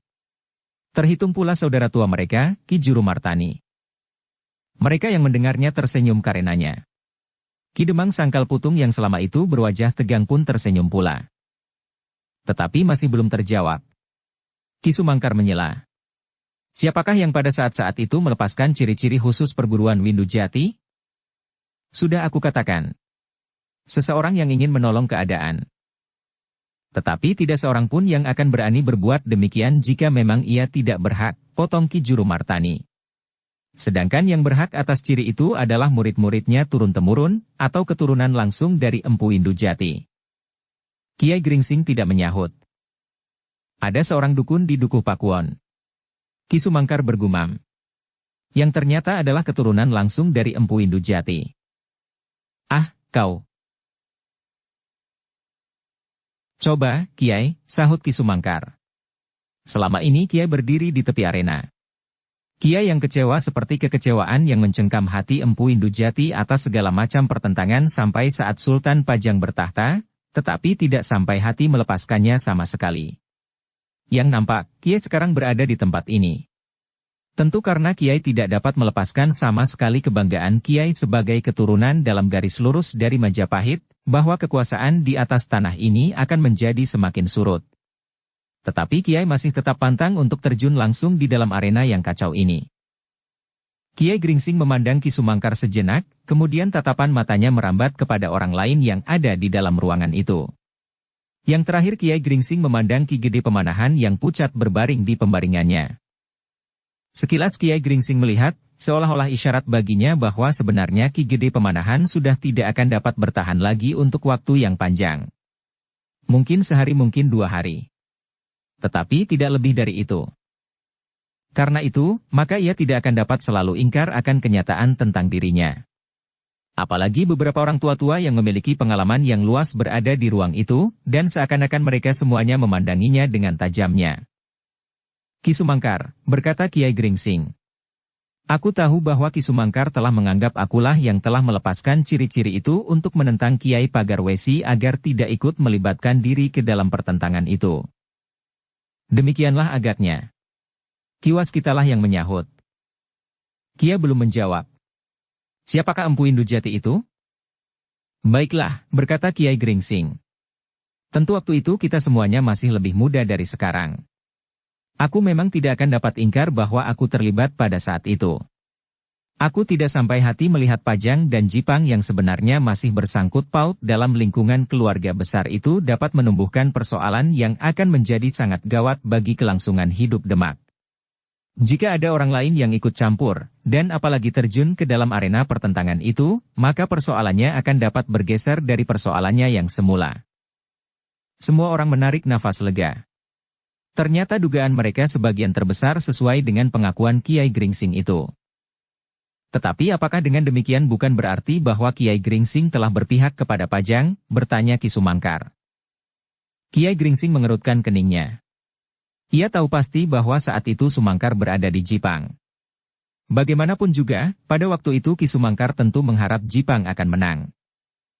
Dukung channel Novel Silat dengan subscribe, follow, like, komen dan share. Ki Sumangkar, berkata Kiai Gringsing. Mungkin karena sikapku waktu itu, memang dapat ditarik kesimpulan bahwa aku berpihak kepada Pajang. Tetapi yang penting bagiku adalah menolak campur tangan pihak lain yang hanya akan mencari keuntungan bagi diri mereka sendiri. Apalagi orang yang menyebut dirinya Kiai Pagarwesi itu.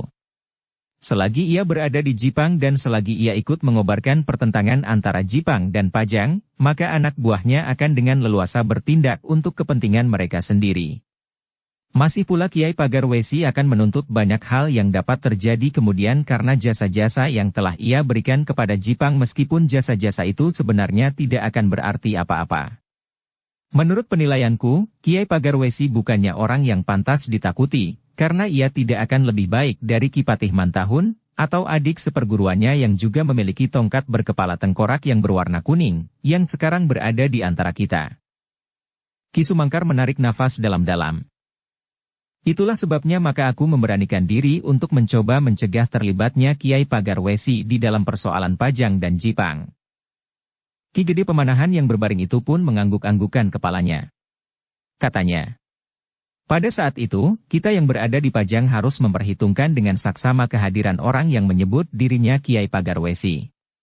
Dan kita pun harus mengikuti perkembangan keadaan dengan munculnya ciri-ciri khusus perguruan Windujati.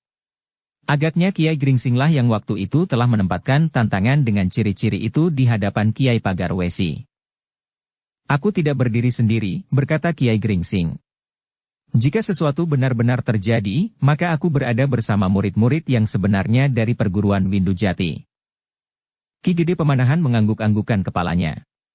Ia mendapat gambaran serba sedikit tentang apa yang pernah terjadi beberapa saat yang lampau atas Pajang dan Jipang. Ternyata baru sekarang hal itu dimengerti meskipun tidak terlalu gamblang. Nah, berkata Kiai Gringsing. Tidak ada lagi yang dapat aku katakan tentang diriku, tentang perguruan Windujati dan tentang orang-orang lain yang bersangkut paut. Aku juga tidak dapat menceritakan lebih banyak lagi tentang hubungan antara guruku dengan Kebokanigara. Pengaruh ilmu yang dahsyat dari Ki Kebokanigara yang nampak pada ilmuku sekarang, dan yang senafas meskipun wataknya agak berbeda dengan ilmu yang tentu kalian kenal pada Ki Gede Banyu Biru yang sekarang, yang pernah berguru kepada seorang yang memiliki pengabdian yang luar biasa kepada Demak pada saat-saat keris Kiai Nagasasra dan Sabuk Inten hilang dari gedung pusaka. Ki Waskita mengerutkan keningnya. Tentang perguruan Banyu Biru, bertanyalah kepada Ki Waskita. Ia tidak akan dapat menyembunyikan ilmu dari perguruan itu meskipun juga sedikit ada garis pemisah dari Ki Gede Banyu Biru yang sekarang, karena pengaruh yang terkuat yang ada di dalam diri mereka juga berlainan. Ah, desis Ki Waskita. Tidak ada apa-apa di Banyu Biru. Dahulu maupun sekarang selain pegunungan-pegunungan kecil di kaki gunung merbabu di lereng utara menghadap pada tanah yang berawa-rawa. Kiai Gringsing tersenyum. Dipandanginya Ki Waskita sejenak. Namun sebelum ia berkata sesuatu, justru Ki Waskitalah yang mendahului. Tanah berawarawa itu bukannya sesuatu yang penting, selain sebagai sarang uling. Sebenarnya uling dan pada masa sebelum Ki Gede Banyu Biru yang sekarang, terdapat sepasang uling yang bertubuh manusia. Uling putih dan uling kuning maksudmu? Bertanya Ki Juru Martani. Ya. Berburu? Bukankah mereka terbunuh oleh Ki Gede Banyu Biru yang sekarang, tetapi yang saat itu masih cukup muda? Ki Waskita menganggukkan kepalanya. Katanya. Begitulah. Tetapi bekasnya tidak hilang sama sekali. Orang yang menyebut dirinya Kiai Pagar Wesi di Pegunungan Sarang Angin itu pun merupakan jalur perguruan yang sama dengan kedua uling itu. Jika demikian, berkata Kiai Gringsing, seharusnya Ki Waskitalah yang paling berkepentingan dengan orang itu. Ki Waskita tersenyum. Tetapi sebelum Kiai Gringsing berkata lebih lanjut, Ki Waskita mendahului pula. Tetapi Kiai, barangkali pertanyaanku menjadi terlampau jauh. Jika Kiai bersedia memberikan jawabnya karena aku yakin bahwa Kiai mengetahuinya, apakah hubungannya antara Empu Indujati yang juga bergelar Pangeran Wirawardana dengan seorang yang pada saat yang mungkin hampir bersamaan meskipun pada umur yang terpaut, bergelar Pangeran Buntara dan yang kemudian menamakan dirinya Panembahan Ismaya? Jelasnya, apakah hubungan antara Empu Indujati dengan Panembahan Ismaya dari Karangtumaritis? Nampak wajah Kiai Gringsing menegang. Namun kemudian wajah itu telah berubah dalam sekejap, seolah-olah tidak ada sesuatu yang menarik perhatiannya. Dengan nada datar ia menjawab. Aku tidak tahu. Aku memang sudah mengenal seseorang yang menyebut dirinya Panembahan Ismaya. Hanya sekedar mengenal? Kiai Gringsing menganggukkan kepalanya. Tetapi Ki Waskita justru tertawa. Bahkan Ki Juru Martani pun mendeham sambil berkata. Pertanyaan itu wajar sekali. Ya. Dan jawabanku pun wajar pula. Yang mendengar jawaban Kiai Gringsing itu tertawa. Bahkan Ki Gede Pemanahan pun masih tertawa pula sambil berkata. Kita telah menemukan satu jawaban dari teka-teki yang selama ini tersimpan. Tetapi pada suatu saat kalian tentu akan mendengar jawaban dari teka-teki yang lain, yaitu hubungan antara perguruan Karangtumaritis dan perguruan Windujati. Seharusnya bukan sesuatu yang asing bagi perguruan Sela, Ki Gede. Ki Gede tersenyum pula. Tetapi sebelum ia menjawab Ki Juru berkata, baiklah kita menyimpan teka-teki yang satu ini. Mungkin Kiai Gringsing masih ingin mempunyai simpanan, yang pada suatu saat dapat kita pakai sebagai bahan pembicaraan. Tidak. Aku tidak tahu menahu hubungan yang ada itu. Ki Gede Pemanahan pun kemudian berkata, jangan dikeringkan sampai tuntas. Biarlah tinggal beberapa hal yang tersangkut dalam rahasia pribadi Kiai Gringsing. Tetapi yang penting kita sudah mengetahui, siapakah sebenarnya Kiai Gringsing. Cucunda Pangeran Wirawardana yang juga disebut Empu Indujati. Namun masih ada satu pertanyaan lagi Kiai. Siapakah nama Kiai yang sebenarnya? Tentu bukan Kitanumetir dan tentu bukan Kiai Gringsing. Apa pentingnya nama-nama itu bagi Ki Gede? Tidak apa-apa. Tetapi bukankah nama itu merupakan suatu kelengkapan pengenalan kita?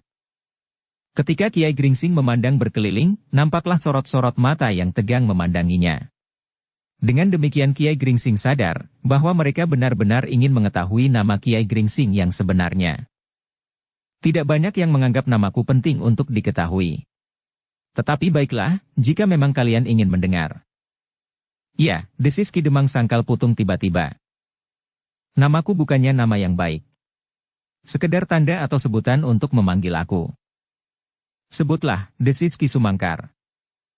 Namaku sama jeleknya dengan aku sendiri, dan tidak lebih baik dari sebutan Kiai Gringsing atau Kitanumetir. Ki Juru menarik nafas dalam-dalam. Rasa-rasanya kita sedang menggali cengkerik di dalam tanah berpasir. Rasa-rasanya kita sudah hampir mendapatkannya, namun ternyata lubang itu masih terlampau dalam. Semuanya tertawa. Ki Gede Pemanahan pun masih juga tertawa. Baiklah, berkata Kiai Gringsing kemudian. Namaku yang sebenarnya, yang diberikan oleh orang tuaku adalah Pamungkas. Pamungkas, hampir bersamaan terdengar beberapa orang bergumam. Apakah kalian pernah mendengar nama itu? Bertanya Kiai Gringsing. Ki Sumangkar menggeleng. Belum. Nama itu masih asing bagiku.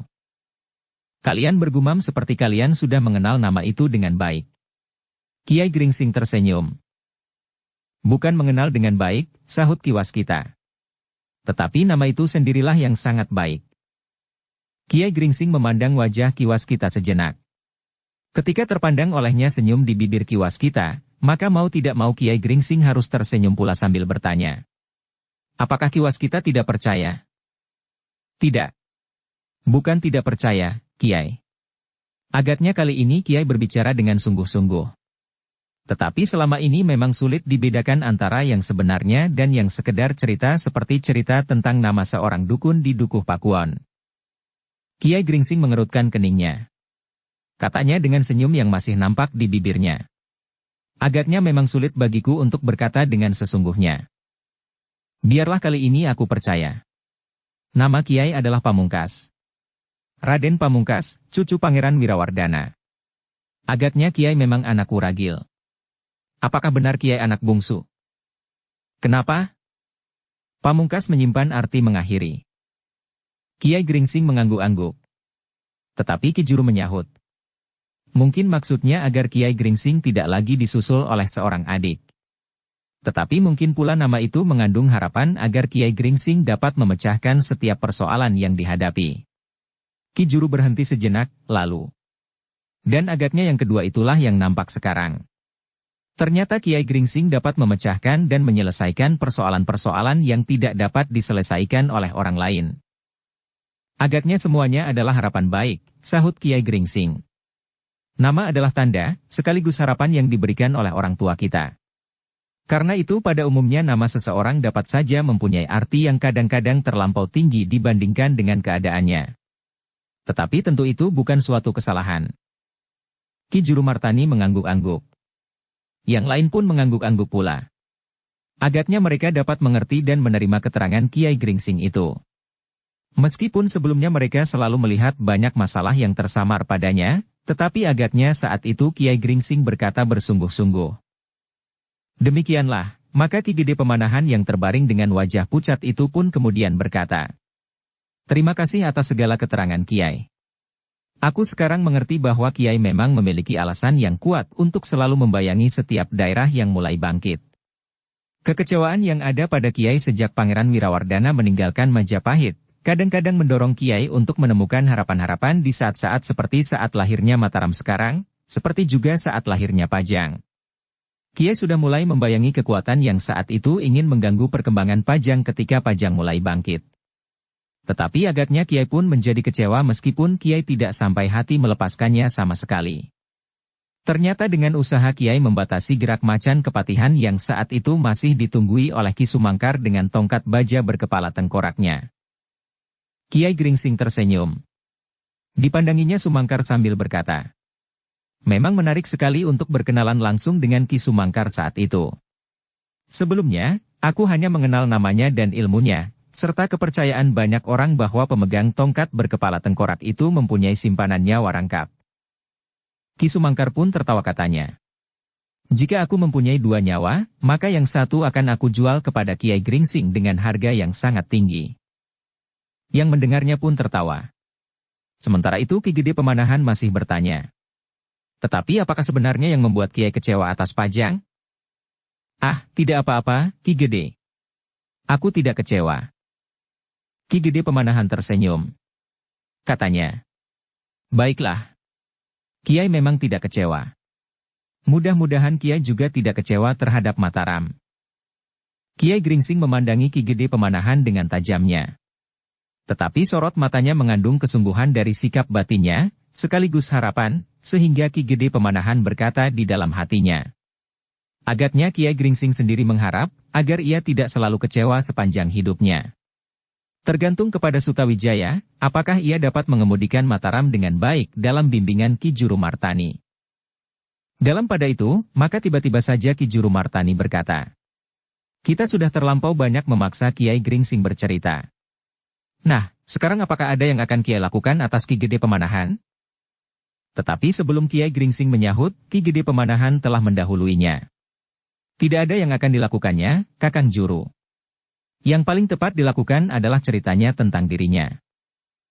Mungkin Kiai Gringsing mempunyai obat yang dapat melancarkan jalan pernafasanmu atau untuk kepentingan lain agar kesehatanmu bertambah baik. Ki Gede menggeleng. Bukan aku menolak setiap usaha, karena sebenarnya lah bahwa usaha itu merupakan permohonan kepada Yang Maha Kasih. Tetapi rasa-rasanya aku sudah mendapat isyarat, bahwa hari-hariku tinggal terlampau pendek. Sehari, mungkin 2.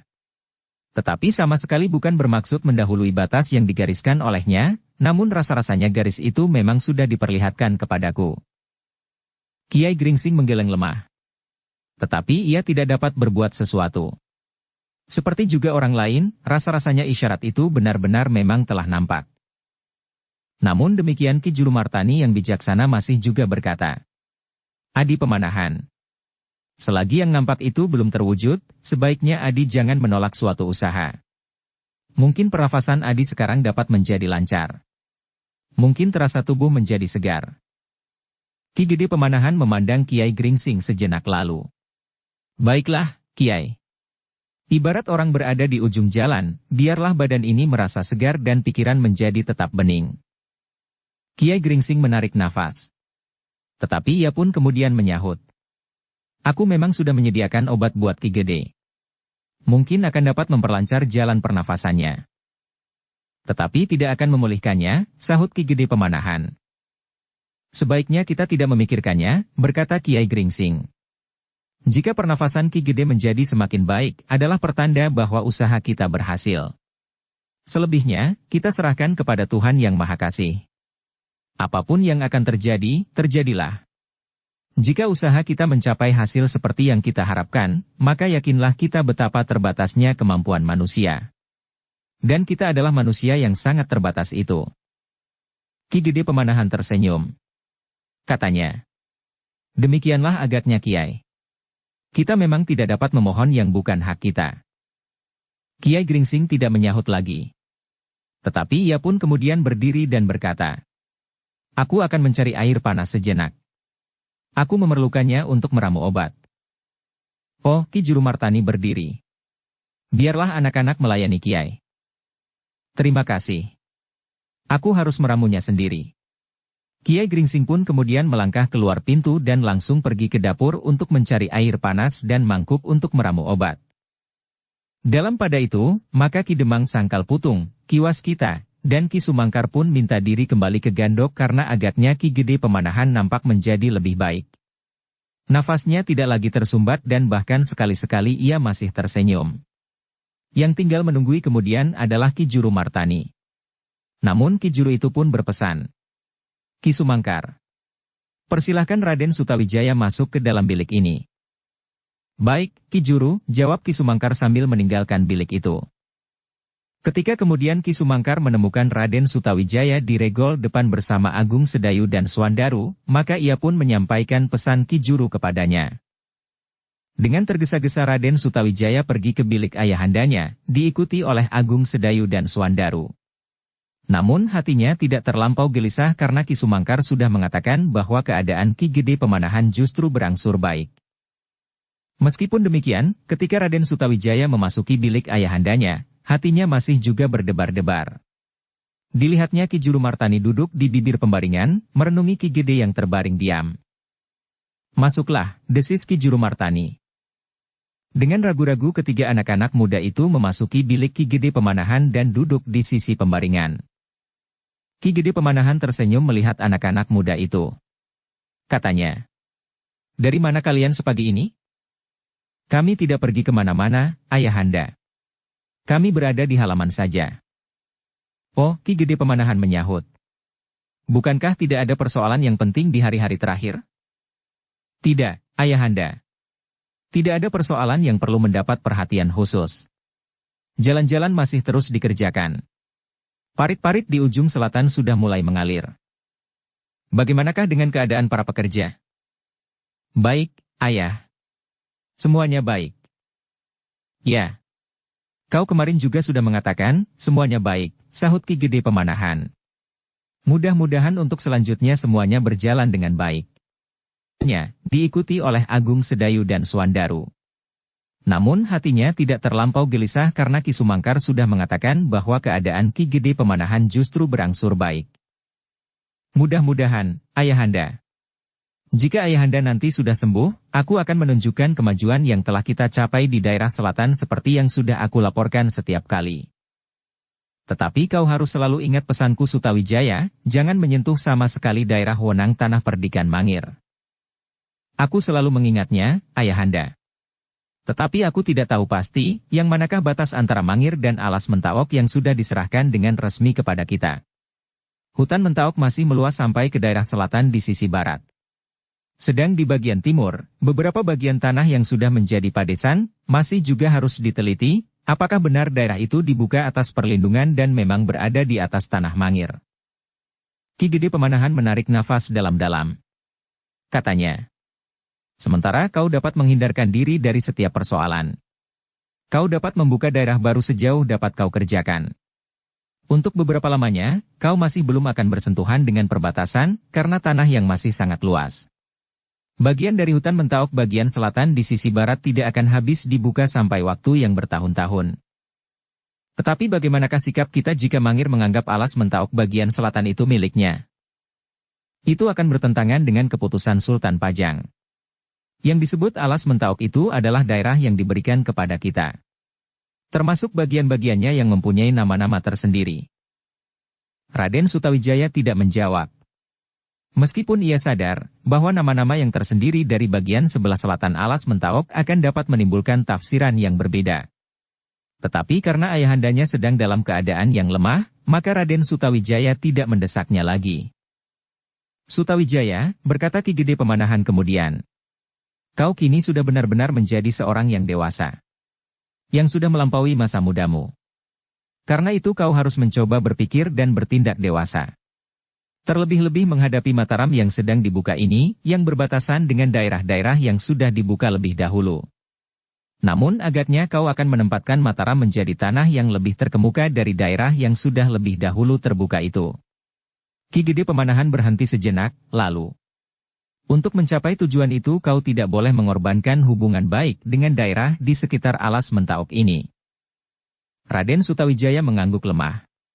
Sebenarnya ia ingin bertanya, kenapa ayahandanya berpesan terlampau jauh kepadanya. Bukankah selama ini ia masih tunduk kepada segala keputusan yang diambil oleh ayahandanya sehingga ia tidak akan dapat berbuat lebih banyak dari menjalankan perintah dan pantangan-pantangan. Tetapi sebelum Sutawijaya mengucapkan pertanyaannya terdengar Ki Gede berkata, Sutawijaya, tidak sepantasnya lagi ayah selalu menuntun kau. Memberikan perintah dan petunjuk. Mulailah sekarang untuk menunjukkan bahwa kau adalah putra terkasih dari Sultan Hadiwijaya di Pajang yang mampu memimpin pemerintahan. Tentu mula-mula di daerah yang kecil. Namun suatu saat daerah yang kecil itu akan menjadi besar. Sutawijaya memandang ayahandanya dengan tajamnya. Kemudian ditatapnya wajah Ki Juru Martani. Tetapi ia tidak mengerti apa yang tergores pada dinding hati orang tua itu. Sutawijaya, berkata ayahandanya pula.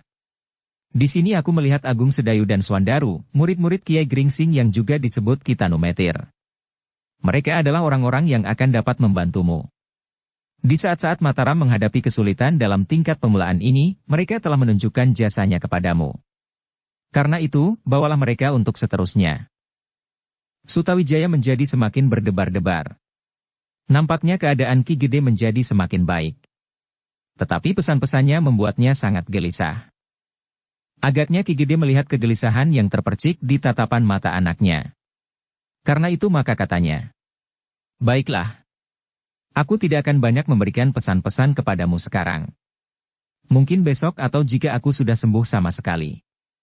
Tetapi sementara itu baiklah aku masih akan memberikan satu pesan. Selagi aku tidak dapat menjalankan kewajibanku, kau tidak boleh berbuat sekehendakmu sendiri. Di Mataram ada Wakmu Ki Juru Martani. Ialah yang akan menggantikan aku dan akan memberikan banyak petunjuk dan nasihat kepadamu. Kau tidak boleh menolak. Dan kau harus menganggapnya seperti kau berhadapan dengan aku sendiri, sampai saatnya aku sembuh kembali dan dapat menjalankan tugasku sebagai seorang tetua Tanah Mataram dan sebagai orang tuamu. Sutawijaya menundukkan kepalanya. Dan Ki Gede masih melanjutkan. Selain Ki Juru Martani, maka kau dapat minta bantuan dan perlindungan kepada orang-orang tua yang selama ini selalu membantumu. Kiai Gringsing, Ki Sumangkar, Ki Waskita, dan Ki Demang Sangkal Putung. Bagimu Sangkal Putung adalah penting sekali. Kademangan itu terletak di sebelah timur Prambanan, di sebelah selatan Jati Anom. Pada suatu saat kau akan memerlukan bantuan dari daerah itu. Sutawijaya menganggukkan kepalanya. Jawabnya. Baiklah, Ayahanda. Kecuali semuanya itu, sampai saat ini kau masih putra angkat yang sangat dikasihi dari Kanjeng Sultan Hadiwijaya. Karena itu, kau mempunyai kewajiban ganda untuk mentaati perintahnya. Kanjeng Sultan Hadiwijaya bagimu adalah orang tua, raja dan justru sekaligus gurumu. Bukankah kau pernah mendapat tuntunan ilmu kanuragan daripadanya? Bahkan Sultan Hadiwijaya pernah membuka jalur ilmu yang sangat mengagumkan. Ilmu yang tidak dimiliki oleh orang lain. Semula, semasa mudanya, Mas Karbet mengenal ilmu itu pada Sultan Trenggana. Dengan sedikit petunjuk, Mas Karbet berhasil menguasai ilmu itu, meskipun menjadi agak lain sifatnya, karena terbentuk oleh kemampuan Mas Karbet sendiri. Ilmu itu semula disebut Tameng Wajah. Dan bukankah Sultan Hadiwijaya menamakannya juga Tameng Wajah? Dan bukankah kau sudah mendapat petunjuk tentang ilmu itu? Jauh lebih banyak dari yang didapat oleh Mas Karbet waktu itu dari Sultan Trenggana. Nah, cobalah kembangkan ilmu itu di dalam dirimu. Dan kau adalah sebenarnya murid yang baik dari Mas Karbet. Selain Aji Tameng Wajah, kau juga dapat mempelajari ilmu-ilmu yang lain yang pernah terbuka bagimu. Terserahlah kepadamu. Jika Mas Karbet yang mendapat kesempatan itu, ia berhasil menguasainya dengan baik. Lembu Sekilan, Sapu Angin dan yang lain. Dan bagaimana dengan kau? Ki Gede Pemanahan berhenti sejenak, lalu. Semuanya itu dapat kau padu dengan ilmu yang kau pelajari daripadaku. Jika ilmu itu nanti dapat berkembang dan sempurna bersama-sama, maka kau akan menjadi gambaran dari Mas Karbet. Dan itu tidak cukup. Murid yang baik adalah mereka yang dapat melampaui gurunya yang manapun juga. Sutawijaya hanya menundukkan kepalanya saja. Ia memang tidak dapat ingkar bahwa ayahandanya Sultan Pajang telah banyak memberikan ilmu kepadanya, meskipun hanya sekedar jalan yang masih harus dikembangkannya sendiri. Jika ayahanda Sultan mampu melakukannya, kenapa aku tidak? Gumam Raden Sutawijaya di dalam dadanya. Namun sementara itu, Agung Sedayu dan Swandaru yang berada di dalam bilik itu pun menjadi kagum. Raden Sutawijaya yang masih muda itu ternyata telah memiliki dasar-dasar ilmu yang lengkap untuk membekali dirinya. Meskipun ilmu itu belum matang, tetapi pada saatnya, maka Raden Sutawijaya akan menjadi seorang yang tidak ada duanya. Dalam pada itu, Ki Gede Pemanahan pun berkata, "Nah, Sutawijaya, hadapilah masa depanmu dengan penuh gairah. Kau tentu akan berhasil." "Restu ayahanda bagi masa depanku," jawab Raden Sutawijaya. Ki Gede Pemanahan tersenyum. Lalu, "Kau harus selalu mendengarkan nasihat Ki Juru Martani. Sebagai pemimpin di tanah Mataram yang sedang berkembang ini, atau di dalam usahamu mencari bentuk ilmu kanuragan." Sutawijaya merasa aneh dengan segala pesan ayahandanya. Seolah-olah ayahandanya tidak akan dapat melakukannya sendiri. Sekilas Raden Sutawijaya mencoba mengamati keadaan ayahandanya. Nafasnya justru menjadi semakin baik. Dan sekali-sekali ayahandanya masih tersenyum cerah. Namun demikian bentuk lahiriah itu rasa-rasanya mempunyai kesan yang berlawanan dengan pesan-pesan yang telah diterimanya. Agaknya Ki Gede Pemanahan melihat kebimbangan di hati anaknya. Maka katanya kemudian, "Kau jangan ragu-ragu, Sutawijaya. Atau barangkali cemas dan terlebih-lebih lagi bingung. Kau adalah seorang laki-laki. Jika kau melihat sesuatu, kau tidak usah mencoba mengingkarinya. Lihatlah dengan saksama. Meskipun penglihatan seseorang dapat keliru, tetapi seorang laki-laki tidak perlu takut menghadapi segala macam kenyataan. Yang pahit maupun yang manis. Tetapi itu bukan berarti bahwa kita tidak berusaha berbuat apapun juga." Terasa dada Sutawijaya berdesir. Namun ayahandanya pun kemudian berkata seterusnya. "Nah, sekarang kau dapat meninggalkan bilik ini. Biarlah pamanmu Ki Juru Martani saja yang menunggui aku. Sebentar lagi Kiai Gringsing tentu akan datang pula membawa obat bagiku." Sutawijaya ragu-ragu sejenak. Namun dengan isyarat Ki Juru Martani maka ia pun kemudian minta diri bersama Agung Sedayu dan Swandaru. "Jangan pergi kemanapun," berkata Ki Gede Pemanahan. "Mungkin aku memerlukan kau setiap saat. Aku akan selalu berada di halaman, Ayahanda. Baiklah. Ajaklah tamu-tamumu melihat-lihat kebun buahmu di halaman belakang. Iya, Ayahanda. Ki Gede memandang anaknya sejenak. Tatapan matanya yang tiba-tiba menjadi buram membayangkan hatinya yang buram pula memikirkan anak laki-laki satu-satunya itu. Ketiga anak-anak muda itu pun kemudian pergi keluar bilik Ki Gede Pemanahan. Seperti yang dipesankan Ki Gede, mereka pun kemudian pergi ke kebun buah-buahan di halaman belakang. Tetapi mereka tidak meninggalkan halaman. Bagaimanapun juga, rasa-rasanya anak-anak muda itu pun menangkap isyarat yang mendebarkan jantung mengenai Ki Gede Pemanahan yang sedang sakit itu. Sejenak kemudian maka Kiai Gringsing pun masuk pula ke dalam bilik dengan membawa obat-obat. Ki Gede Pemanahan tidak menolak obat itu dan diminumnya sampai habis. Ternyata bahwa obat itu membuat tubuhnya menjadi lebih segar. Tetapi kesegaran tubuh Ki Gede itu sama sekali tidak dapat menahan perjalanan Ki Gede Pemanahan yang memang sudah hampir sampai ke batas. Karena itulah, maka Ki Julumartani sama sekali tidak meninggalkannya. Jika terpaksa ia pergi sejenak ke Pakiwan, maka dimintanya orang lain menggantinya barang sejenak. Sedangkan Kiai Gringsing masih tetap berusaha dengan pengetahuan yang ada padanya untuk memperingan sakit Ki Gede Pemanahan. Justru menurut pengamatan Kiai Gringsing sekedar memperingan beban jasmaniahnya di saat terakhir. Tetapi orang-orang tua yang melihat perkembangan keadaan Ki Gede Pemanahan serasa sudah dapat melihat apa yang bakal terjadi. Namun demikian, tidak seorang pun di antara mereka yang berani mendahului garis ketentuan yang maha kuasa. Bersambung ke bab 173. Dukung kami dengan subscribe, follow, like, komen dan share. Terima kasih.